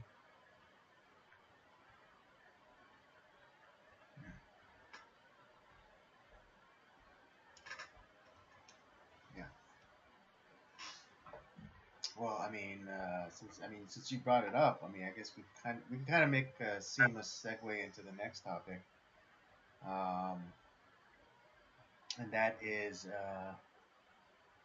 well, I mean, it's a little bit more about these kind of college kids that been protesting or what have you. But it does. There is a Speaking yeah of bullshit money, going to school with bullshit money and then basically defaulting on that loan and not being able to pay it back because they got bullshit degrees. they're going for bullshit degree. So yeah, going into this, so I don't know if people have been aware, but college campuses are, I mean, essentially around the country, Columbia, a lot of Ivy League schools, a lot of like, Yeah, a the lot of ivory towers. the ivory towers. I mean, it has been all pro Palestine, shutting out anyone that is like Jewish or what, some crazy shit that's going on. And first of all, I'll just say this, like I said, I'm not necessarily like a gung ho pro Israel guy. I'm a pro America guy. But notice how all the people who are like super pro Palestine or whatever, why do they always seem to be like the big dickheads that are just the most insufferable people of all time? Uh, I don't know if that's just me, but like a lot of the people I see on like on like Twitter and all that shit, like with the Palestine flags, they just seem to be the most insufferable people of all time that just I don't want to have anything to do with because they just seem terrible. But these guys are at these ivory tower institutions. You have the students who are there on whatever bullshit degree, and they're chanting death to all Jews. And but it seems like these guys are professional useless people because I never see these people in a classroom doing any work. They're just out there protesting and protesting and quote unquote making their voices heard. And they're violent and terrible and insufferable. And all I see is that my tax money is going to pay for their useless degree that they're not even studying for. And then they're going to like in 3 or 4 years from now, when they either get, cut from the school or they finish their degree and can't get a job, they're going to be saying, "Oh, we need our student debts repaid, and we need to, we need student debt forgiveness." All I see is that I'm going to be paying for them, and now that is not to contradict what we've talked about in the past, where we have built a society that has peer pressured people into going into college and paying for degrees that they maybe don't necessarily want. And that's a whole different story. It's because I do feel for people who actually do go to college for the right reasons, yet with the degree they get, maybe Or they're not able to get a job right away, or misguided and they're reasons. caught in a debt. Yeah, misguided reasons, and they have all the intention of the world. Is like, okay, I'm gonna graduate college, I'm gonna get into the workforce, and I'm gonna live the American dream. Yet, at this, but now the college of our generation is not the same. You can't just work your way through college anymore. Yeah. Not like our parents or grandparents' Yeah, generation. there's That is not true anymore. during the time of like, I mean, not specifically my grandparents' generation, but generally our grandparents' generation, uh, you you could have gotten a job over the summer and paid for your tuition at Harvard. Let me repeat that again. Exactly. So You could you could have worked a part-time job during the summer, and you could have used that money that you made to pay for tuition for Harvard. Let that sink in, folks. yeah, that's where like I am. That is a problem that we need to work on. this is a separate issue from what we're talking about today, because these people knowingly are taking out giant loans expecting them to be forgiven, and they're gonna shout and protest and cry about it for the next however long they live as a useless person, probably pretty much their whole life. And so the people that were responsible paid off their loans, that did the right things. So not only you're paying off like the loans or whatever debts you have that you paid off, now you're going to pay off theirs too. Right. Because remember, the government is not paying this off. The government is just saying, "Oh, student debt forgiveness." Well, you know who that gets put on? That gets put on the taxpayer, and the taxpayer is you. Indeed. Whether you want to believe that or not. And then I look at I look at people who are doing the right thing, who go to college just because that is what you're supposed to do. But obviously the cost of college has gone up to a insane amount, and that is also because government involvement. But that's a whole different story. But then I look at these people, and it's like, this pisses me off to the nth degree. And it's like, I don't want to pay for these people. I don't believe in anything that they stand for, and they don't do anything. Indeed. They're not studying hard. They're not even trying to get good grades, and they're either going to get kicked out because of poor performance in their studies, and they're going to get stuck with whatever loans that they took out, or by some miracle they're going to graduate, but they're not going to get a job unless they're going into some government position. Like all of a sudden they're going to become a representative and marry their brother to get into government, like Ilhan Omar or Rashida Tlaib or whoever these bullshit people are. Yeah. So, yeah. It just pisses me off, man. Like, like you see the videos of like the loudest in the crowd, getting the people to start chanting. I wonder, like, are they actually like true believers, or are they just like agent provocateurs?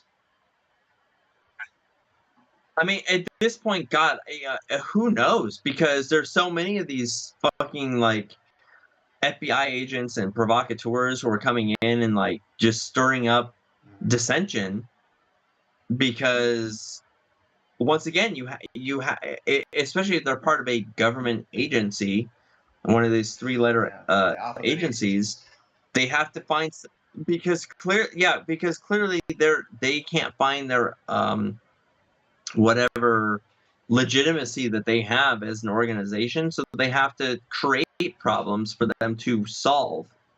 Yeah, it's literally a Hegelian dialectic. Problems.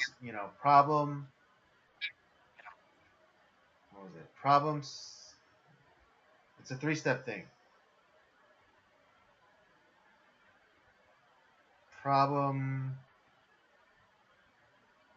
Solution. God, what was it? Hold on, I have to look this up. It's gonna bother me. Well, and it's funny because I've talked about this before, but like the FBI is not what the FBI used to be. The FBI is problem reaction solution. Yeah, I knew it was a 3-step. Yeah. Like the FBI actually used to stand for something. Like there was a purpose to the FBI. I mean, but I think that purpose has left the building like a long ass time ago. Like just think of who founded the FBI, and like, could it really have been that noble of an organization? I mean, J. Edgar Hoover. There's no government agency. He was a cross-dressing loser. He was what what Owen Benjamin might call a gamma king. Yeah. Like, somebody's like, I'm the special one. It's like I'm really the one in power. I'm really the king. I'm really the special boy. But yeah, that's because he used Right. the So FBI to one spy thing on his political rivals. I mean, that's why he was able. That's why that he is was true. able to remain director of the FBI over multiple administrations. 'Cause he had dirt like on all of them. So that's where like movies like J. Edgar are actually like kind of important to watch just to show how shitty of a person he was. But I will say this about what the FBI used to do and like what it did stand for is like the idea is before a before we were as connected as we were, there were times where you could commit a whole bunch of murders over in like one state and then you just flee to another state and you do the whole thing over again over there. And so the idea is that like now all the FBI was a good connection between they were kind of observing over all the states and seeing like a pattern of crimes like there's all these murders that happen in this particular way that happened over here and now they're happening over here. Well, why don't we get these police agencies together and let's kind of see if there's a pattern and maybe we're looking all for the same person. I think that's a great idea back then. Nowadays, like that's just with the computer age. I think the FBI has essentially become irrelevant to a degree. Where I think that there's police agencies that because with the computer age they can connect and talk to each other, whereas back in the day you couldn't really do that. Yeah, I mean, I get So I get most the like most underlying idea of the FBI having so I a like so federally interconnected, but police bureau to be to be able to share information with each other to then. But I don't think the FBI should have an enforcement arm. Like they're not they shouldn't be the ones making the bus. It should be local authorities making bus. They should just the FBI should merely right. be facilitators of information. Yes, I would say that too. But the other point I was going to make too is that there was a point where the FBI was a good program, but now we are past that point where the FBI is probably no longer needed. Yet they keep trying to justify themselves with like, oh, look at this, look at that. They're Well, essentially arsonist and firefighter at the right. same I mean, time. and they're essentially becoming redundant systems because like I'm sure like because what was it? The CIA is not supposed to be able to operate you know within the country, but what do? You just start an FBI, and then then you bring in an FBI agent to be like a liaison or whatever, some act as a fig leaf to say, oh, like we're just part of a part of an FBI thing, even though like the CIA is running it, they could say like they could point to their token FBI guy and be like, oh yeah, we're just working for FBI.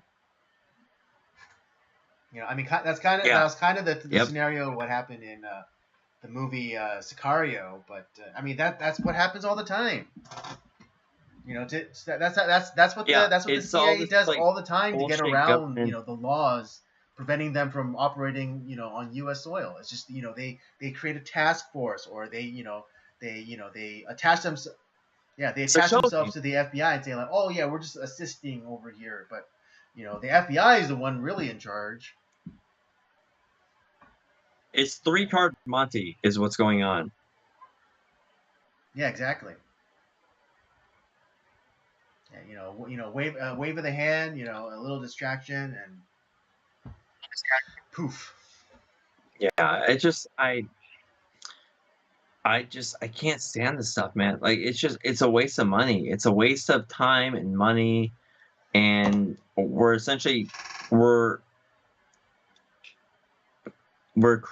these organizations have become so powerful that they have to justify the budget that they're getting, so they create fires that they're putting out.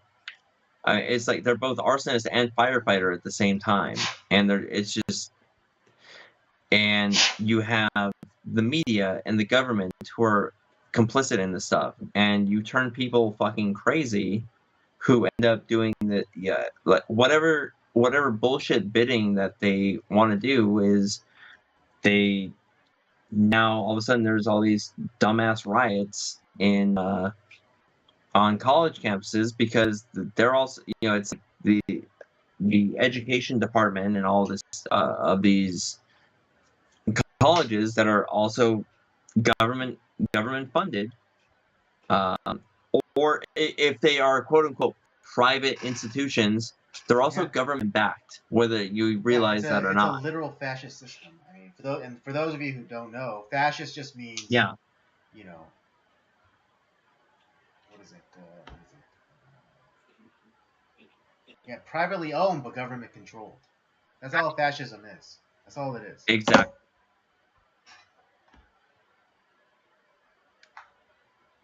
So yeah, it's all bullshit, man. It's crazy. Uh, I think the riots that are going on campus and all that stuff is stupid, and all those people should be arrested and or at the very least kicked out of those out of those schools. And uh, we need, like I said, we need to start decoupling ourselves from these foreign involvements, and we really need to start cutting spending on everything. If that means that the FBI and the NSA and all that shit needs to, go away, or some of these like government institutions need to go away, so be it. Agreed. Oh no, the bureaucrats are gonna go away. God, what are we gonna do? Right. I mean, yeah, and I mean, at least with the education, like, what is it? I really hope that Donald Trump was earnest when he said that one of the things he's planning to do is dissolve the what is it, Department of Education. Oh God, can we please? Yeah, just Yeah, like don't that's tempt me with a that's good definitely time, something we need.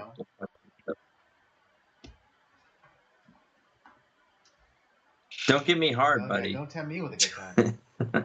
So yeah, just like less and less government is the move. And all these, again, because they're not the education system, It's not no less government, government, but it's exactly. less And government. and all these people who cry out like, oh well, democracy, democracy, democracy. It's like, first of all, we're set up to be a constitutional republic. That means not everyone gets a vote. So get your facts straight. And and secondly, it's like no one's saying that no one's saying that you can't you know volunteer time to the government. That no one's saying no one. If you love the government so much, then there's nothing preventing you from volunteering to for the government, or even giving more of your income to the government. So if you really believe in the mission of the government, then give them 90% of your income. No one's Yeah, stopping you. no one's stopping. No No one is one's stopping stopping you. you. Yeah, and if you want to volunteer, I mean to to act on the behalf of without compensation, you can volunteer for the government all you want. No one's stopping you. Yeah, If you truly believe in the mission of the government, then yeah, why don't you can volunteer your time. You can voluntarily give up your time. You can voluntarily give up your money. But yeah. don't come around saying that I have to or I must. Merely because I have it. Yep. I mean, it's so funny because I work with this older gentleman, and He's a lib, and it's so funny because he's like, yeah, tax the rich, and I keep telling him, it's like, why? You're It's the like, rich, why? buddy. And he's like, well, because they have all this money. It's like, so, and like, but he still hasn't been able to articulate why having more money than anybody else is wrong.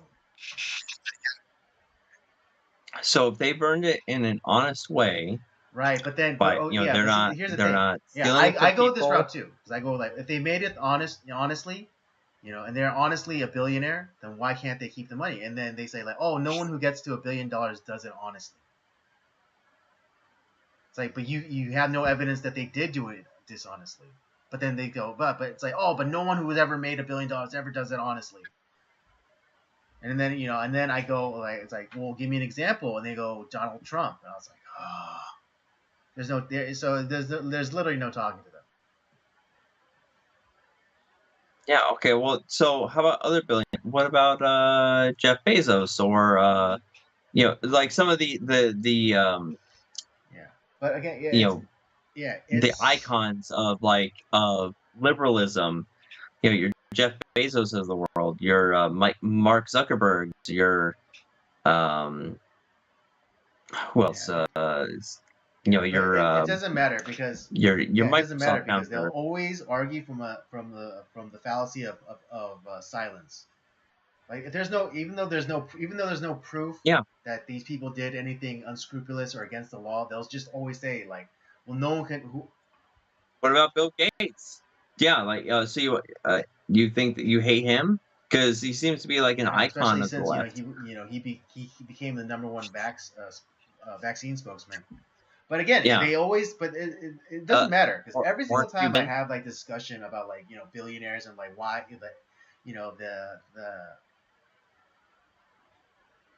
whether or not it's ethical to take money away from billionaires.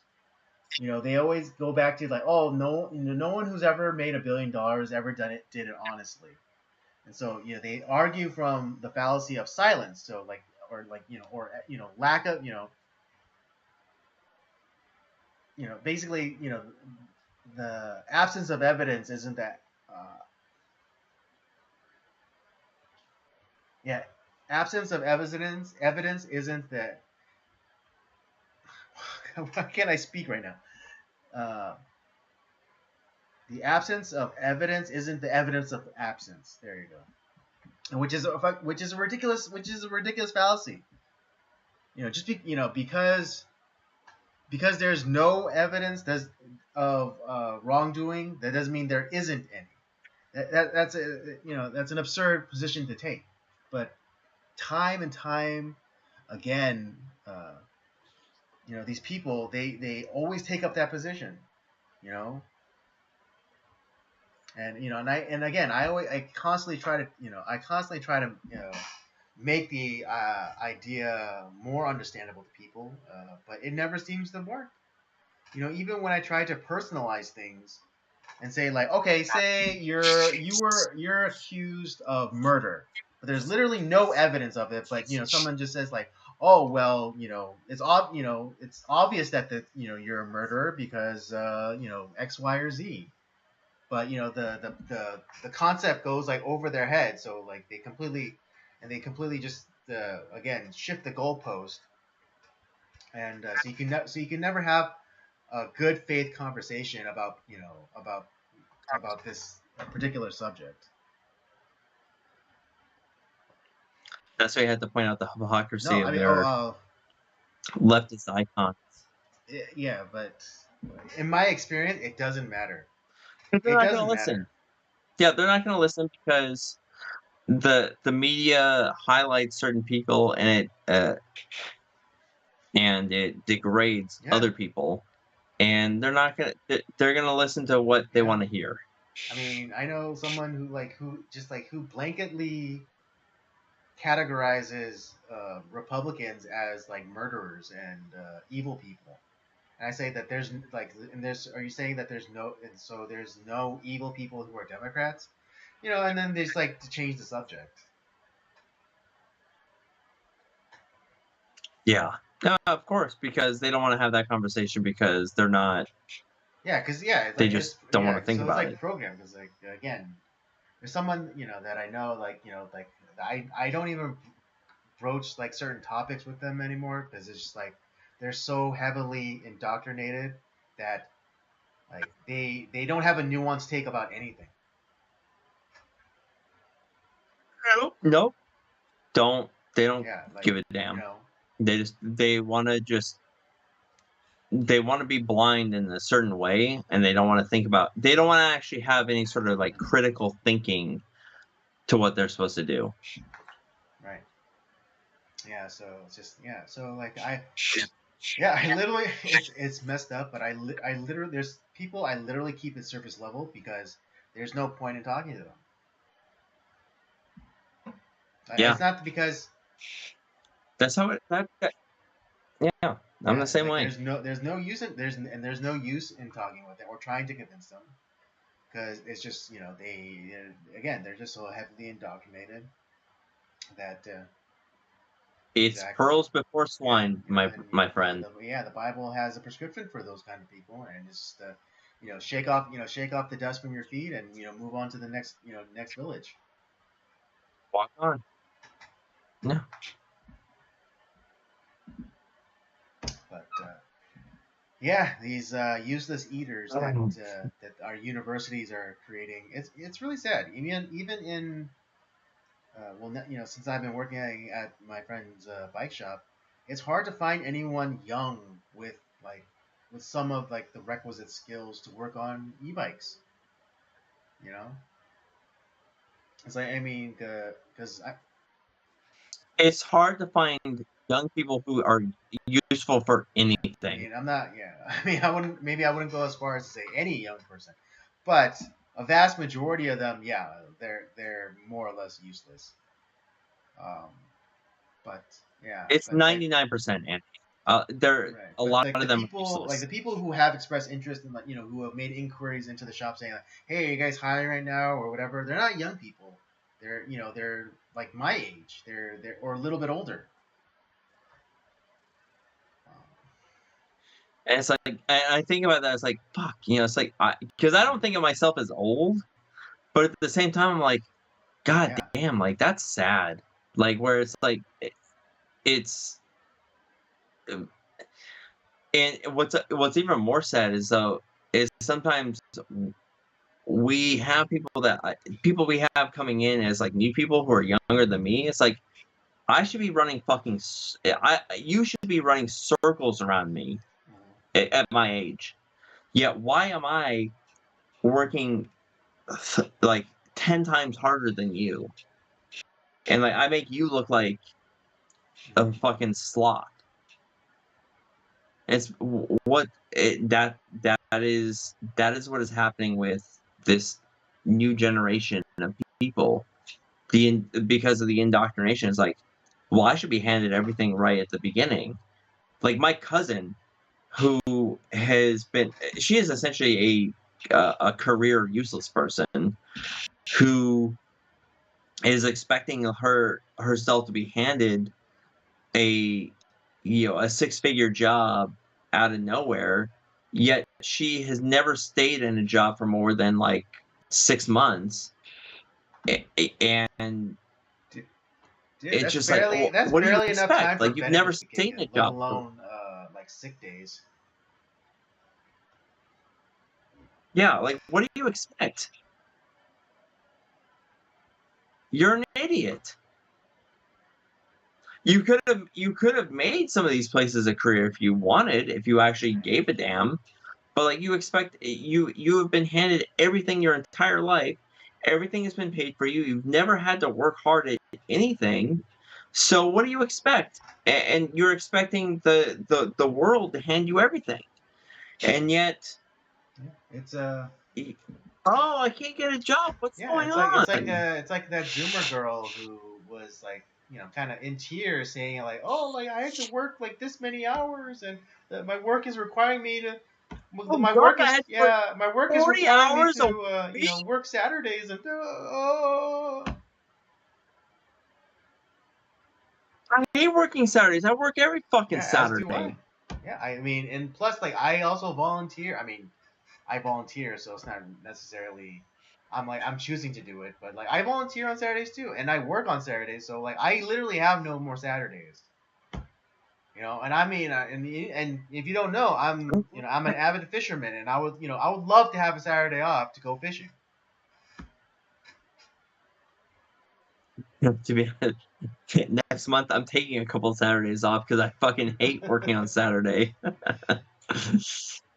Because what always ends up happening is that some fucking asshole calls off on Saturday just because, like, oh, I have a case of the owies or whatever, of like the case of like I just don't want to be, I don't just fucking feel like it. So I end up having to work extra because of that. And let's be honest, it's one person that like ends up calling off and fucking everything up, everybody. And we never have enough people on a goddamn Saturday. But you know what? Suck it up, and I still work. But I actually 2 weeks in a row next month. I'm calling. I have scheduled off a Friday and a Saturday, so I can just have like a long weekend for a couple of weeks. Oh man, I cannot wait.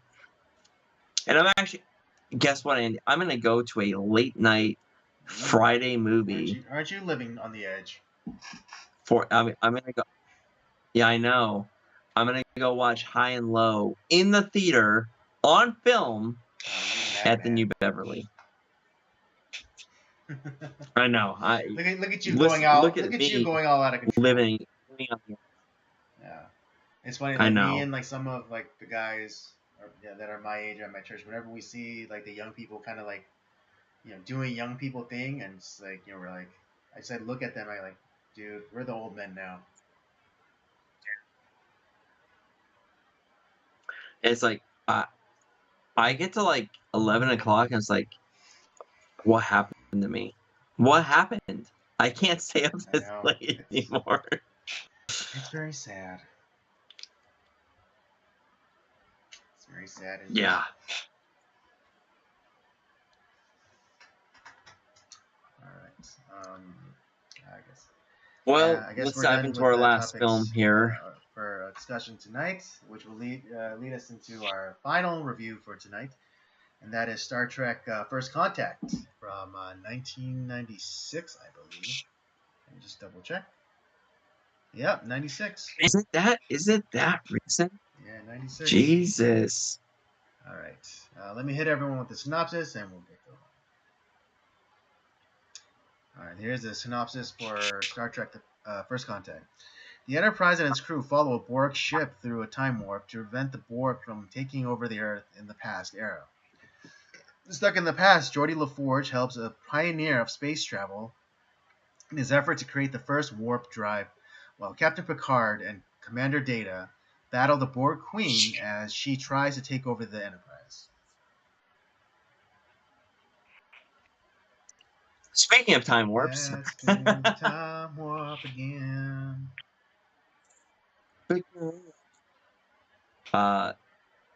This is Wrath of Khan for the Next Generation. The TNG movie proper.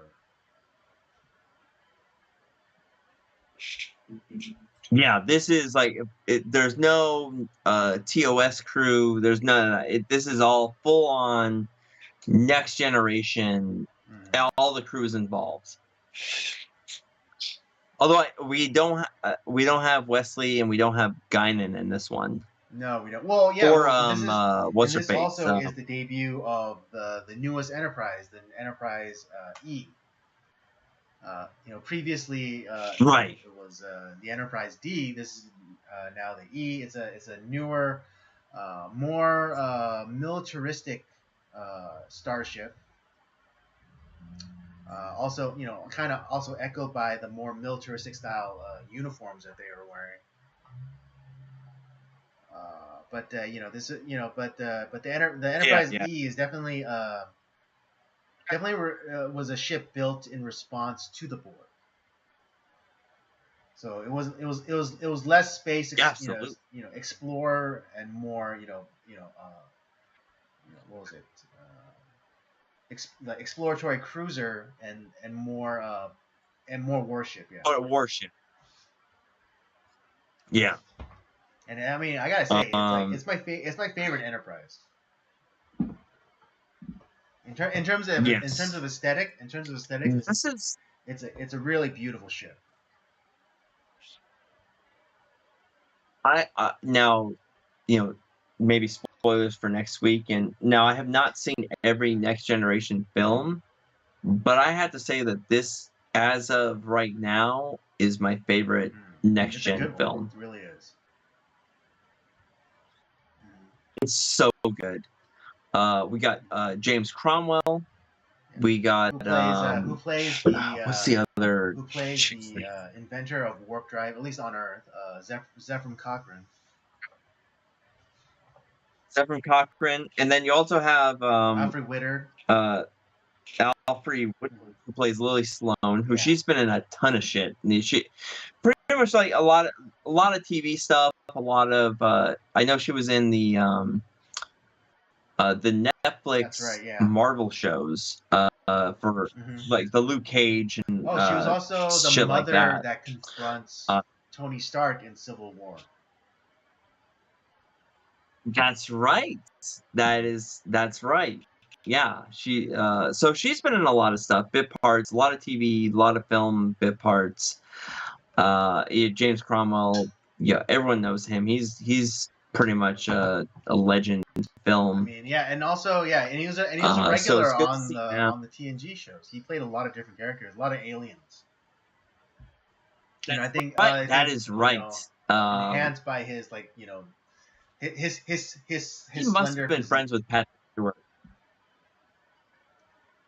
He must have been friends with Patrick Stewart. Possibly. I wonder if that's like maybe like why he was constantly on there. But anyways, it's kind of cool. It's cool to see them. They're like, and the Next Generation crew is caught into kind of like this time warp where they are.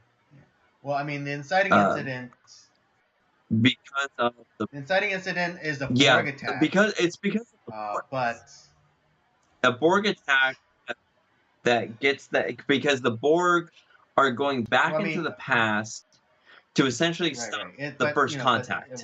The inciting incident is an attack by the Borg, which is just a diversionary tactic for them to slip in a smaller ship to go back in time and assimilate Earth before first contact.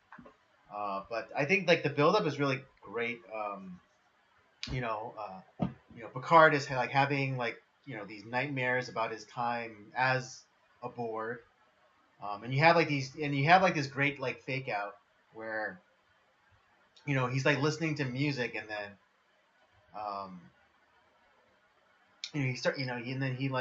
he was sleeping and then he wakes up and he splashes water on his face and then all of a sudden like this Borg like implant like explodes out of his face, but then and then we get a psych out because then he wakes up to like an incoming communication from Starfleet, ordering him to. It's like fucking Poltergeist, like where he's had very shit. Like body horror stuff. But yeah, he's then awoken by a incoming communication from Starfleet, ordering him to go and patrol the border with Romulus, with the Romulan Empire. Yeah, while there is a literal Borg ship on its way to attack Earth. And then when he presents the orders to his crew, they're obviously, that we can get there in like a few hours if we leave now. But he's like, we're ordered to stand down. We're ordered to the neutral, the neutral zone to make sure that the Romulans don't try and start anything while this Borg attack happens.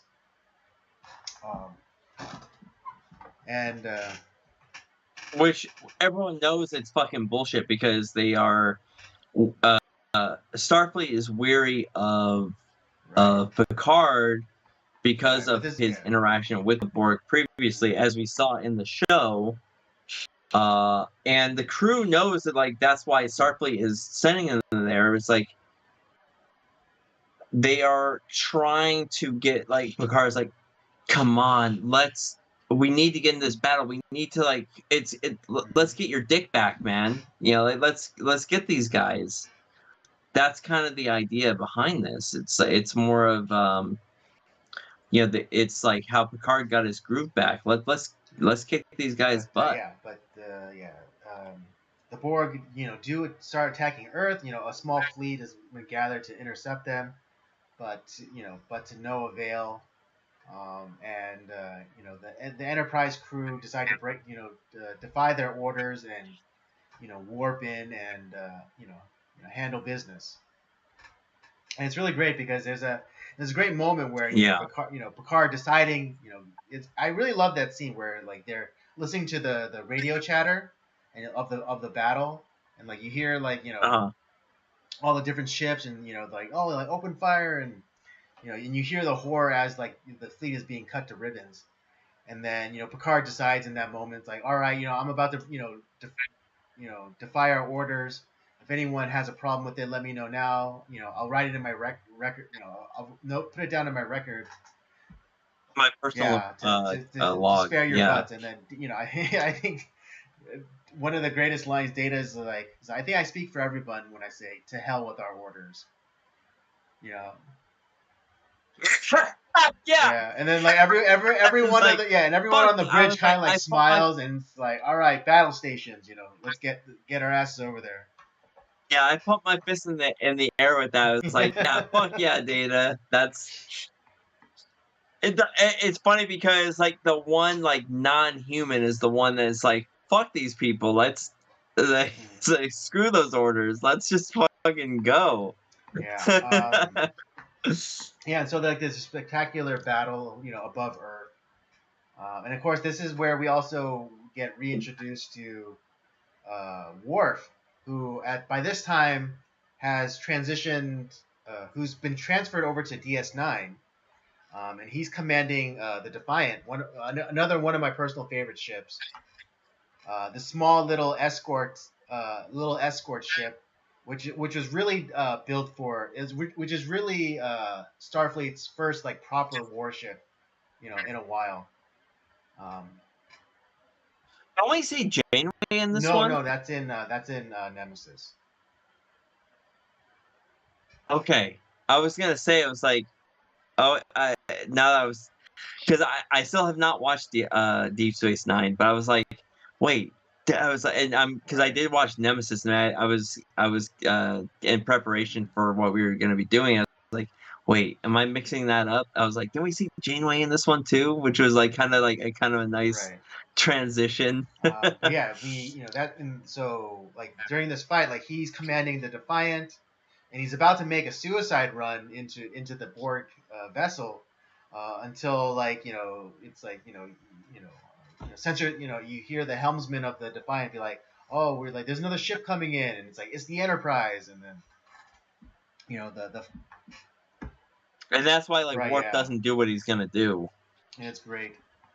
But yeah, so they're able to dispatch the Borg vessel, but a smaller vessel from the bigger vessel breaks off, and then goes back into the past, and then alters history, and then but because like science babble, for whatever reason, like because they're directly behind the Borg ship when this happens, like they're unaffected from the changes in the timeline, and they're able to see a Borgified Earth.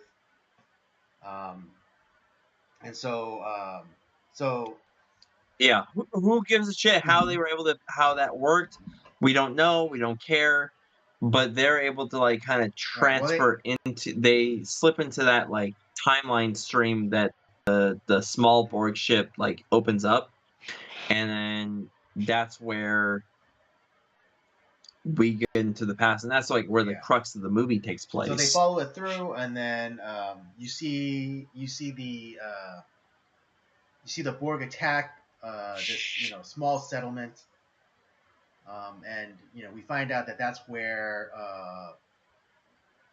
historically the creator of Warp Flight had his ship, And so, the Borg, try and destroy that area, ostensibly trying to stop first contact. Yeah. And I think that this was kind of like an interesting idea too, because obviously a lot of them end up transferring down to Earth, ancient Earth, to them essentially, like 21st century Earth, and they're essentially like meeting their hero, the guy that they've seen. Like it would be us going back to like the time of like just after the Revolutionary War, and we're meeting George Washington or Thomas Jefferson or John Adams, or like these people that are involved in the founders of our country, essentially, because this is essentially the guy that founded Starfleet in a sense. Or he was responsible for and so you have the rebirth of humanity, because at that time, the planet has gone through another world war, a nuclear world war, and there's no real formal government. So it's like these pockets of people just like living their lives in like these makeshift buildings and shanty towns, essentially. Yeah. And their hero is a drunk and a loser who just happens to like be incredibly intelligent at the same time, and is like, well, fuck it, let's fly into space and see what happens.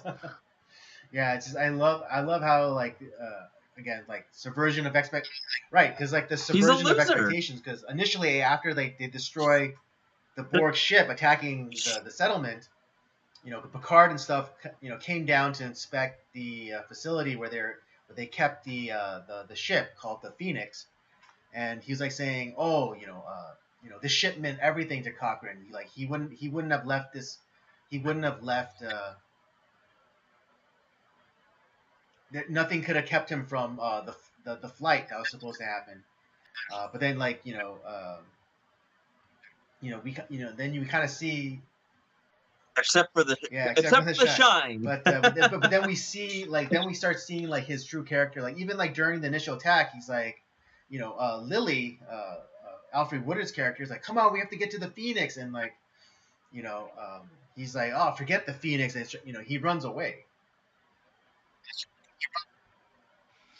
Behind every great man is a stronger woman.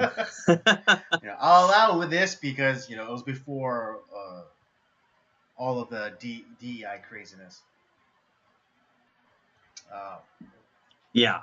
Well, I mean, and for most of history, that was kind of true. And now it's like we're creating like women who just, we don't need the men. We're just strong. We'll do it ourselves. And yet they are horrible at it. So that's not what I'm talking about here, because that's not the case. Like, she's the one that kind of gets puts a boot in that guy's ass to like do what he's supposed to do.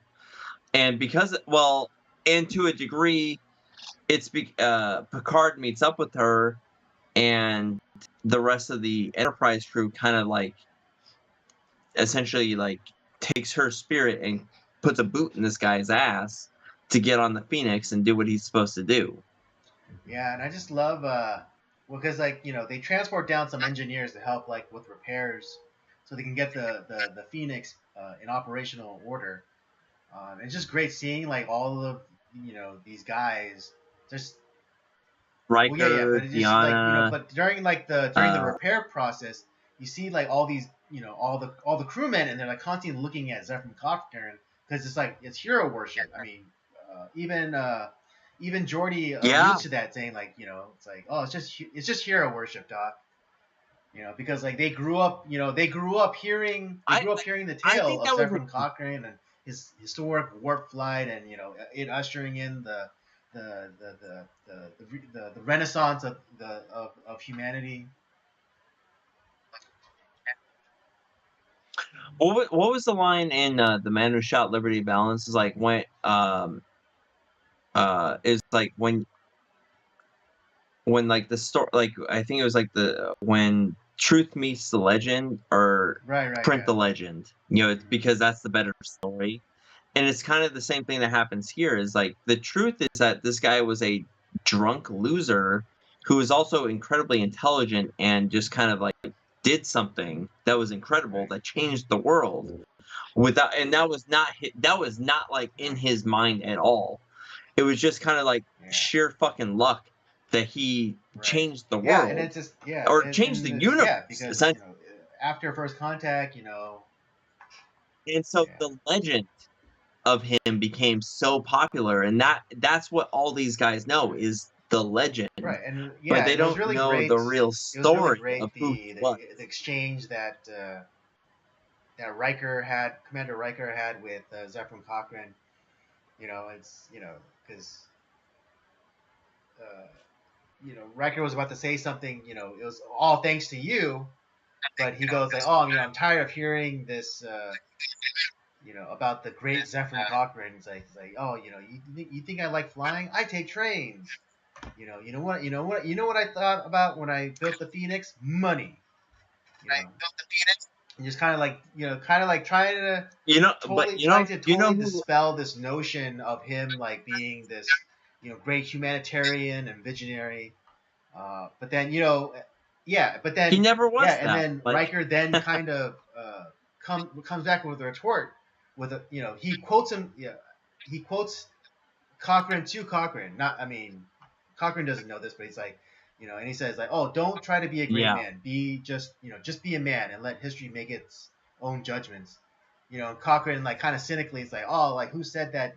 Nonsensical, rhetorical garbage." And then Riker says like, "You will in 5 years."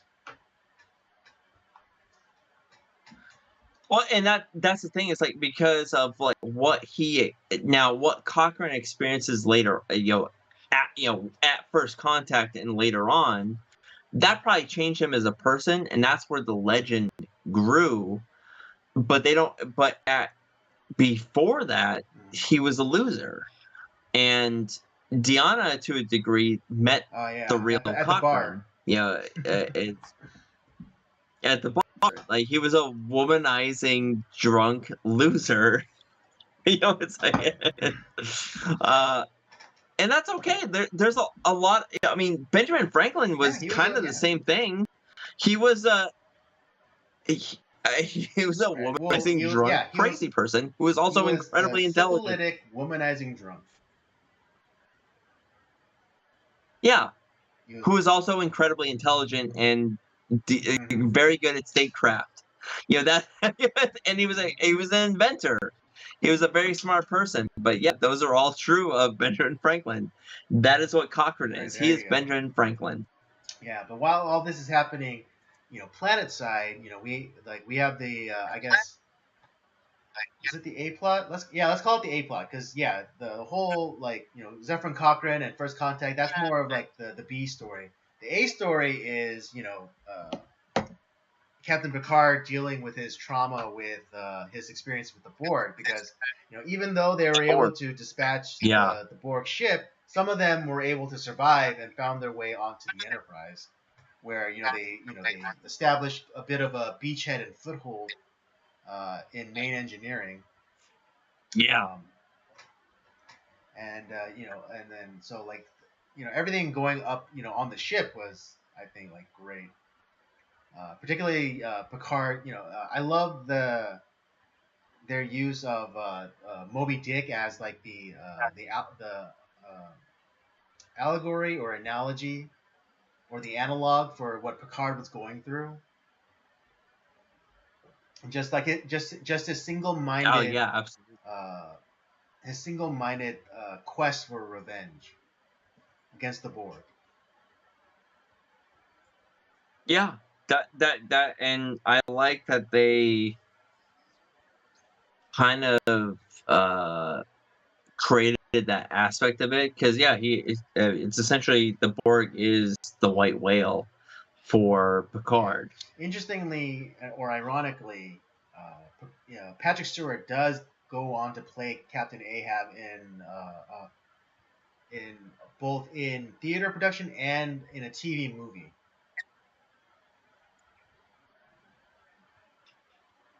God, yes, Of course he did. of course he did. But yeah, it was you slowly start to see like him like kind of unraveling, because at first he's kind of very Starfleet captain and buttoned up and like totally in control of his faculties. When they initially try to make try to execute their plan to stop the Borg, but every single time like they run into a hiccup, like you see more and more of him like devolving. I think firstly we see when when he runs into Lily and they're trying to get back to the bridge, but then they but Picard like trying to lures the like some Borg drones into a trap on the holodeck, and you see him like go full nutcase, unloading a Tommy gun onto two Borg drones, and Yeah, because they lure them right. into the Yeah, and then holodeck, you see right? him like just and like he starts up the Dixon Hill program, um, and he disengages the safeties, which then turns the holographic bullet into basically a real bullet, and he uses like a Tommy gun to kill the Borg drones, and like he goes full automatic and unloads an entire drum magazine full of of rounds into him. And even to the point where like That's yeah, yeah, great. and I then like love that. I after love like he that scene. expends the rounds, he then like lifts the gun like he's gonna smash it, smash their faces in. But Lily, and you see like the first break in his like psyche, where like he desperately wants to hurt the Borg, Yeah, but Lily stops him. It's like oh, I think you got him. And then yeah. It's you see like that's where like you really see the trauma of what the Borg have done to Picard. Like he is a right, broken and then man. and then slowly again more and more unraveling. Um, when the Borg start like to overrun like checkpoints, and like you see like this beleaguered crewman saying like, oh, they blew past our checkpoints, like we're basically fighting them, like our weapons have no effect on them, and Picard is just like again like going out of his mind and saying like it's like you go you get back to your post, you fight them with your hands if you have to, and it's just like Yeah, because what the Borg do is they adapt to like what is killing them, right. and then they become stronger. So you have to find a new way to kill them. It's kind of like Yeah. Doomsday, essentially. That's what the Borg. Yeah, a little bit. Yeah, they're able to adapt to like whatever is attacking them, like whether that's like phaser, so like they adapt to the phaser, so they're able to like withstand the shot. But yeah, it's just like and then like everyone on the crew like recognizes that the captain's losing his mind. But and Worf, to his credit, like he stands up to Picard, and it's like Captain, like this is useless. We should just abandon ship and set the auto destruct.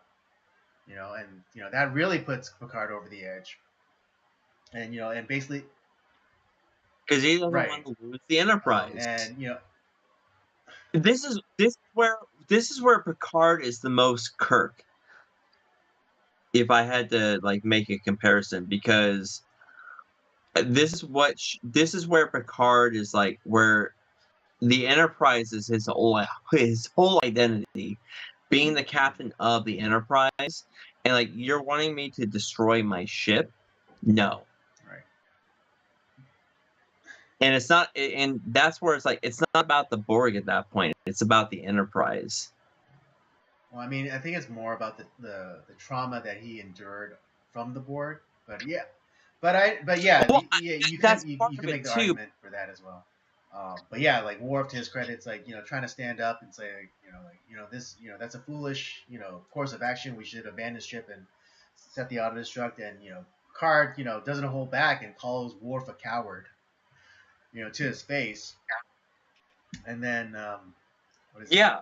He go and but he goes and secludes himself in his ready room, like trying to augment his his phase rifle, and then Lily goes in and like really starts pushing his buttons, and to the point where like he like again flips out and smashes a display case of like previous Enterprises, and he delivers one of the greatest monologues in Star Trek, where it describes like the Borg, like oh they invade our space and we fall back, they assimilate and destroy hundreds of worlds and we fall back, and it's like we have to draw a line in the sand, here you're like this, you're like this far, no further, and then he then he says like the coldest line in the entire movie, where it's like I'm gonna make them pay.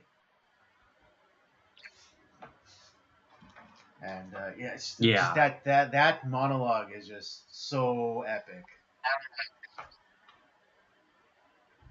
Oh, that was so powerful. And normally, Picard is so cool and calculated, and he and measured. This is not the performance he gives at all in this film. He is not measured. He is not calculated. He is out for vengeance, because when he was assimilated by the Borg in the series, that fucked him up. And this is coming to fruition in this movie, which is so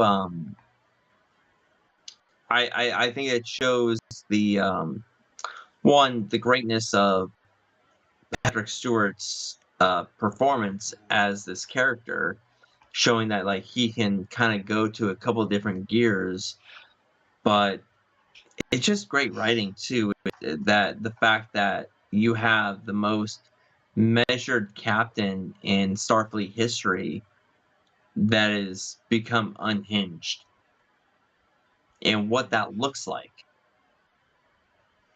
Yeah, just seeing like the brokenness of Picard is just something that you didn't know that you needed to see, but once you saw it, just like wow. Yeah.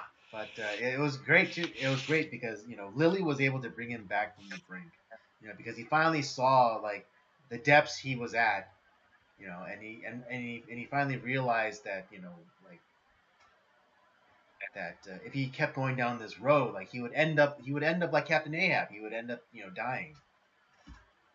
And his ship would be destroyed. And that's I have a quick question for you, just before we kind of get into like the end of the film. But outside of Picard, who is your favorite Next Generation character? Like of the characters that are in Next Gen, who do you like the most? And please don't tell me it's Wil Wheaton's character. No. You're a Wesley fan, aren't you, Andy? Good God.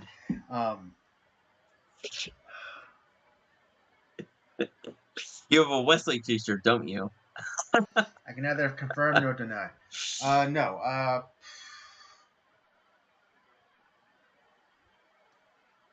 would.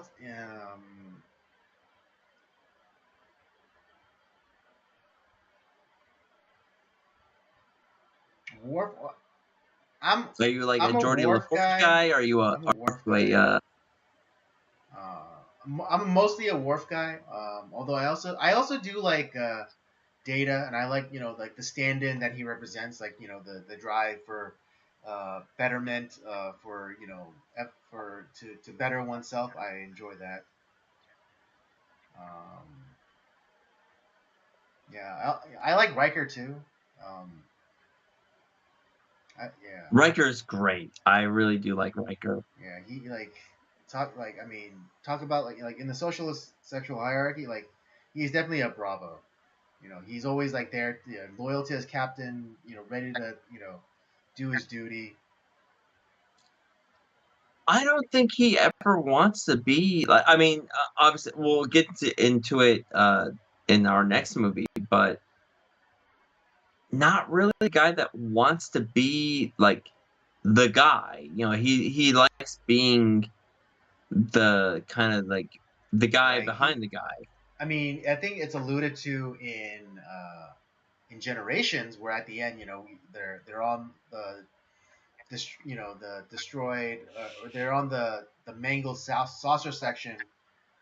They're on the mangled bridge of the Enterprise D, and he said, looking to the captain's chair, it's like I always thought I had a shot at that seat. So I think he does have aspirations. I think he does have ambitions, but but he'll go for it when he's good and ready. I mean, there's a story. I mean, I think just before or around the time of Best of Both Worlds, there's a storyline of how Riker is kept being. I mean, I think Riker is one of the most senior commanders, like rank commanders, in Starfleet, and Starfleet keeps offering him commands, but he never take. I believe the line in the episode is, they keep pulling the chair out for him, but Riker never sits down. So Oh, yeah, yeah, it makes it like this has made me want to rewatch Next Generation just because it's been a while.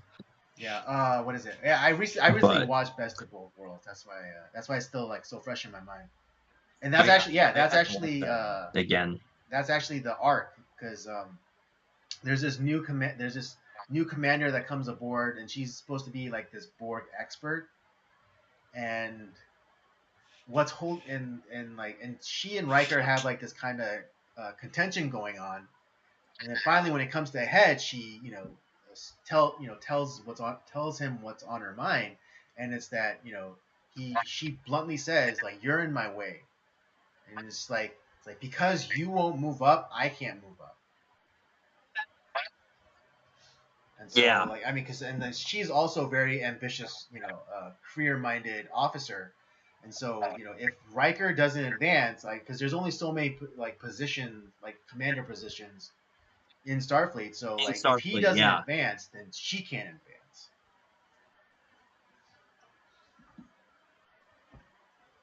yeah, makes And a lot of so, sense. Same thing is true in the Navy. There's only so many commands that right. are available. And so, yeah, so Riker, he's not. It's not that he's not ambitious, or he doesn't have aspirations for greatness. Is that he will get to it on his own time. Yeah. Well, is it like in Run Silent, Run Deep, like where Clark Gable's character essentially like steals the command away from Burt Lancaster's character, and he's just stuck because that's just the way it is. And actually, you know what? The actor Jonathan Frakes, who plays Commander Riker, he directed First Contact. Actually, he's directed a lot of the movies. I think he also directed Insurrection. He directed First Contact?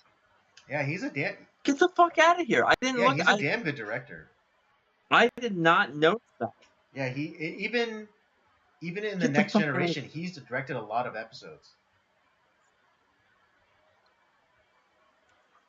I knew he directed some of the episodes. I didn't know he directed the First Contact, movie. and I think he directed Insurrection. I know he didn't direct Nemesis. Holy shit!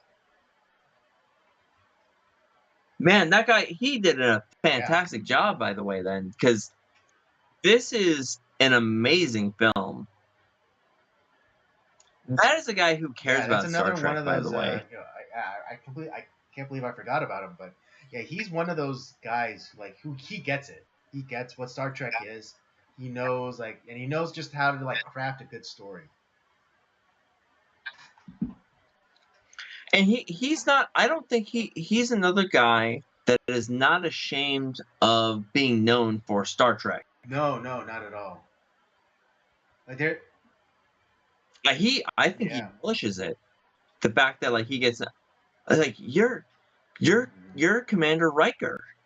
That like I think he gets excited that people recognize him for that role. Yeah, and I mean just like a lot of it depends. Like a lot of actors, yeah, they're like some people who are embarrassed by it.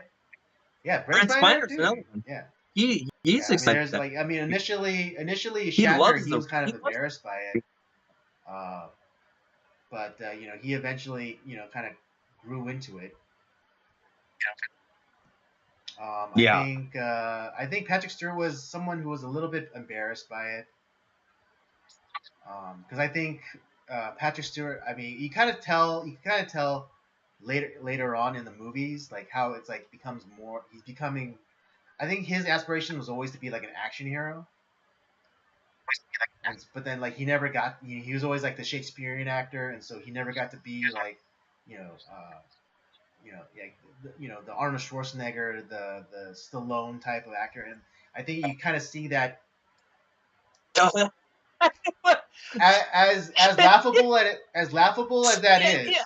I'm trying to think of it as an action hero. It's not possible. Like he's just I I to be honest, I would love to see him in like his own like kind of version of like Uh-huh. Action Jackson or something like that, like where he's just like the action guy. Like it Well, would I be mean, I fucking think I'm not hilarious because of how I'm not 100 ridiculous it percent sure, but looks. I'm like at least 75% sure. There's an interview of him saying like, yeah, I wanted to do like while he was still kind of doing Star Trek, he said that he wanted to do like more like action stuff. And I think later on in the seasons, there's an episode where it's very much like uh, Die Hard, but it's on the Enterprise. Oh, I mean I mean it makes But yeah, but sense. like Like, but I'm but in the trying to later think of like movies, like there is a little bit more of like that, shoot 'em up action hero type of feel to Picard. That yeah, and for I sure. think that's I an would just say ask like, by Patrick Stewart.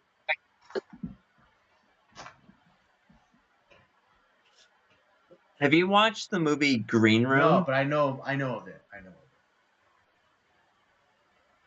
Yeah, well, it. obviously he's in it, and I think he's good in it. I mean, I wouldn't say he's like an action star in that movie or in any way, but man, it is so like Right. against because he's the He bad goes guy, against type. and yeah, and I like Mhm. that aspect of it. But even in his prime, I mean, he's in. Have you watched David Lynch's Dune Not all the way before? through. I mean, he's in it. Right. Patrick I mean, he Stewart's was in in that. Excalibur too. Um, no, that's right. Yeah, he is in Excalibur. Fuck yeah, it's right. So he's done like some like action Yeah, or genre. sci-fi Yeah, genre stuff. stuff. Genre. He like I said. Let's be honest. He's a genre actor. Whether that be like Shakespearean, which is a genre. He's a sci-fi guy. He is a Yeah, better or genre worse. actor, and there shouldn't be any sort of, and that is not a disgraceful term because genre actors are beloved by the fans Hmm. of those genres, and those genres have Yep. millions of fans. And I think Patrick Stewart has come to realize that because obviously he's been Hmm. Professor Xavier, who I mean, no one else can play outside of of at the time. Who else was gonna play Professor X? Like it's just not. It's nobody but Patrick Stewart. Um, Obviously James McAvoy killed it as Yeah, the new the young Professor Xavier. Professor. Yeah, but like when the first X-Men movie came out, there is no one on the planet but Patrick Stewart that could play Professor Xavier. It's just no one. Um, so I like I like Patrick Stewart in the stuff that he's done, and I know maybe he had inklings to want to do other stuff, and it just didn't quite work out for him. And I don't know if it's the look or like the type of acting that he had done previously. that catch him from those other roles. But man, he the vein that he has carved out for himself, he is great. Agreed.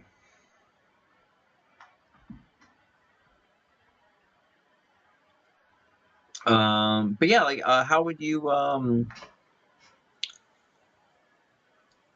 rate First Contact? Well, before we do that, really quick. Yeah, no, we're right at the end. So I'm sorry. Yeah, Like really let's quickly, finish. kind of wrap it up. Well, what is it? Lily is able to like kind of break through to him, and Picard does decide to abandon ship and set auto destruct. But but he hits the rest of the crew off, but he stays behind because Data, in their initial attack, Because Data is right, in their initial captured by the Borg. initial attack on the Borg collective, kind of centralizing their foothold in engineering, and Data goes through a bit of a struggle, a bit of an odyssey himself. It's so it's so great because just before they engage the Borg, Data starts relating that like he's feeling all like these emotions like anxiety and fear, and right before they engage the Borg, and Picard almost like annoyed, it's like, oh, Data, could you maybe it's a good idea to turn off your emotion chip for now. And then so he's like, he cricks his neck. He's like, done. And then it's like, and then Picard says, it's like, sometimes I really envy you, Data. But it's funny. I see that's a shit that I like about Star Trek sometimes. It's just that one line that is so simple, yet it's like, God, yeah, I wish it was so easy for me to shut off my emotions like anyway, that. Yeah, he's captured by the Borg, and he's basically being interrogated by what we discover is the Borg Queen. Because up until that point, we just thought that the Borg was a singular hive mind. Nobody had like their own individual personality or desire. But then we find out that there's like one who sits, kind of like in John Wick, where you think it's the high table, but then there's one who sits above the table. And so so like there's the Borg, but then there's someone above the Borg like controlling everything. And that's the Borg Queen. Yeah. And throughout the movie, like we cut to them, and they have like this interactions, and it's basically the seduction of Data. What is it? Prior to the Borg, getting majority control of the ship, Picard orders Data to lock out the main computer so that they weren't able to affect every system. But so it's like, so this is like the slow kind of like the Borg slow like seduce Data to their side so he'd give up the lockout code. But then you have like this slow like you have like this chess match between Data and the Borg Queen, and like and she keeps offering him things like she starts grafting skin onto Data and able to give him what is it? Give him new sensations, like the feeling, like. Yeah, because his whole thing is he wants to be, he's Pinocchio. He wants to be a real boy, essentially, and the Borg, to a degree, give him that reality on certain parts of his body, and they essentially turn him into like a Frankenstein freak. With like quote unquote it's real a skin. Bargain, because they offer him like humanity, they offer him like flesh, but it comes at a cost. It comes at the cost, like, because it probably came from some of the crew members, aboard ship. Yeah, they like killed. And so it's like this, and then so it's like this chess match all throughout the movie between Data and the Borg Queen. And one of the greatest one of the greatest lines. It's a recycled line, but still a good one. But once he is given some skin and he's able to get out of his restraints, he then gets scratched and and then he feels pain for the first time. Um, and like the Borg Queen Thompson saying, it's like, oh, if it doesn't, if the skin that the flesh that I gave you means nothing, just rip it off like you would like a defective circuit. And he's unable to do it because he's legitimately tempted by the Borg Queen's offer. Yeah. But and then slowly and surely it becomes a little bit more overt in her literal seducing of Data, and she asks him, has he had any experience with physical pleasure? And again, it's a recycled line. It's from like one of the first or second season of TNG, and he says like, oh, I'm programmed with knowledge of multiple techniques, and it's like, but she's like, yeah, but have you ever experienced physical sexuality? And it's like, and then he says, it's like, I'm fully functional.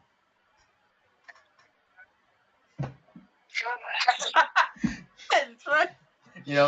Meaning he's got a dong. Yeah. He's probably swinging a dong, dude. Like he's good to go. He's like he's a sex doll with a lump in his throat because of just like the like the nervousness and arousement. He's like, I'm fully functional. Yeah. But yeah, it's great because First Contact, it has like all of these like really neat callbacks too. Like just that line that was actually from an early episode of TNG where actually him and Tasha Yar get it on. Yeah, and that's where it's like I said, this is a Wrath of Khan TNG episode, or essentially where we're going back to an episode of the series, but like also elevating that episode and like making it better, or like enhancing upon it. And it's also at the end too, like where Picard stays behind because Data is captured by the Borg, and it shows the care that Picard has for Data. As like he's not just if he was just like an android or whatever the hell he is, who would care about him? It's like, there's nothing that there's no importance to him being captured. He would just basically be a human form computer. Yeah, but that is a key member. He is one of the core members of the TNG crew. We are not going to abandon our friend. Also, a very Kirk trait in Picard. He doesn't abandon his crew or his friends. And so while the ship is in self-destruct mode, he's going to go after his friend and Data, who is trapped by the people the figures that he hates the most, the Borg, and goes after him and ends up rescuing him essentially. Despite like at the end of the film where Data looks like a fucking Frankenstein freak with all the weird skin placements on him. Yeah. But what is it? But yeah, that's kind of like really the end of the movie, and like the Borg are defeated because the part of the crew helps to make sure that first contact happens, so they lose in that sense, and they're also defeated in the current timeline because of the what takes place on the Enterprise at that point, where they destroy what is left of the Borg. So it's kind of like the whole crew is essentially working together, although they are in separate places, which is very Star Trek, by the way. and it all just kind of comes together very nicely. I love how it all ends up working out. Um, I think this is, as of the moment, this might be my favorite TNG film. But yeah, it's really great. It's great. I love this film.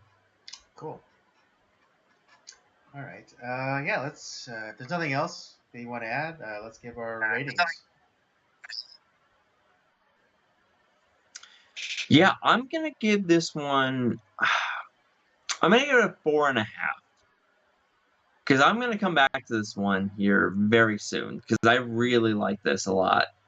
Um, and especially being a fan of the series, this feels like it kind of brought a lot of the series into the show, into this movie, and not only brought it into the movie, but enhanced a lot of like the next generation stuff Right. into it as well. Yes, does it not have some of my favorite characters from the well, at least one of my favorite characters from the cast because she left the series before the series ended. But yeah, there's no Will Wheaton, there's no Wesley, but like the rest of the crew is there, and they're doing their thing, and it just feels like a very lengthy episode Right. Yeah. A of lot of the Next great Generation. callbacks to a lot of different TNG episodes. Um, yeah. Oh, just before, I would like to also really shout out one of like some of my two of my favorite scenes that we didn't talk about. But when the Borg are initially taking over the ship and they're like going through sick bay, and Dr. Crusher, she activates the EMH. That's the emergency medical hologram.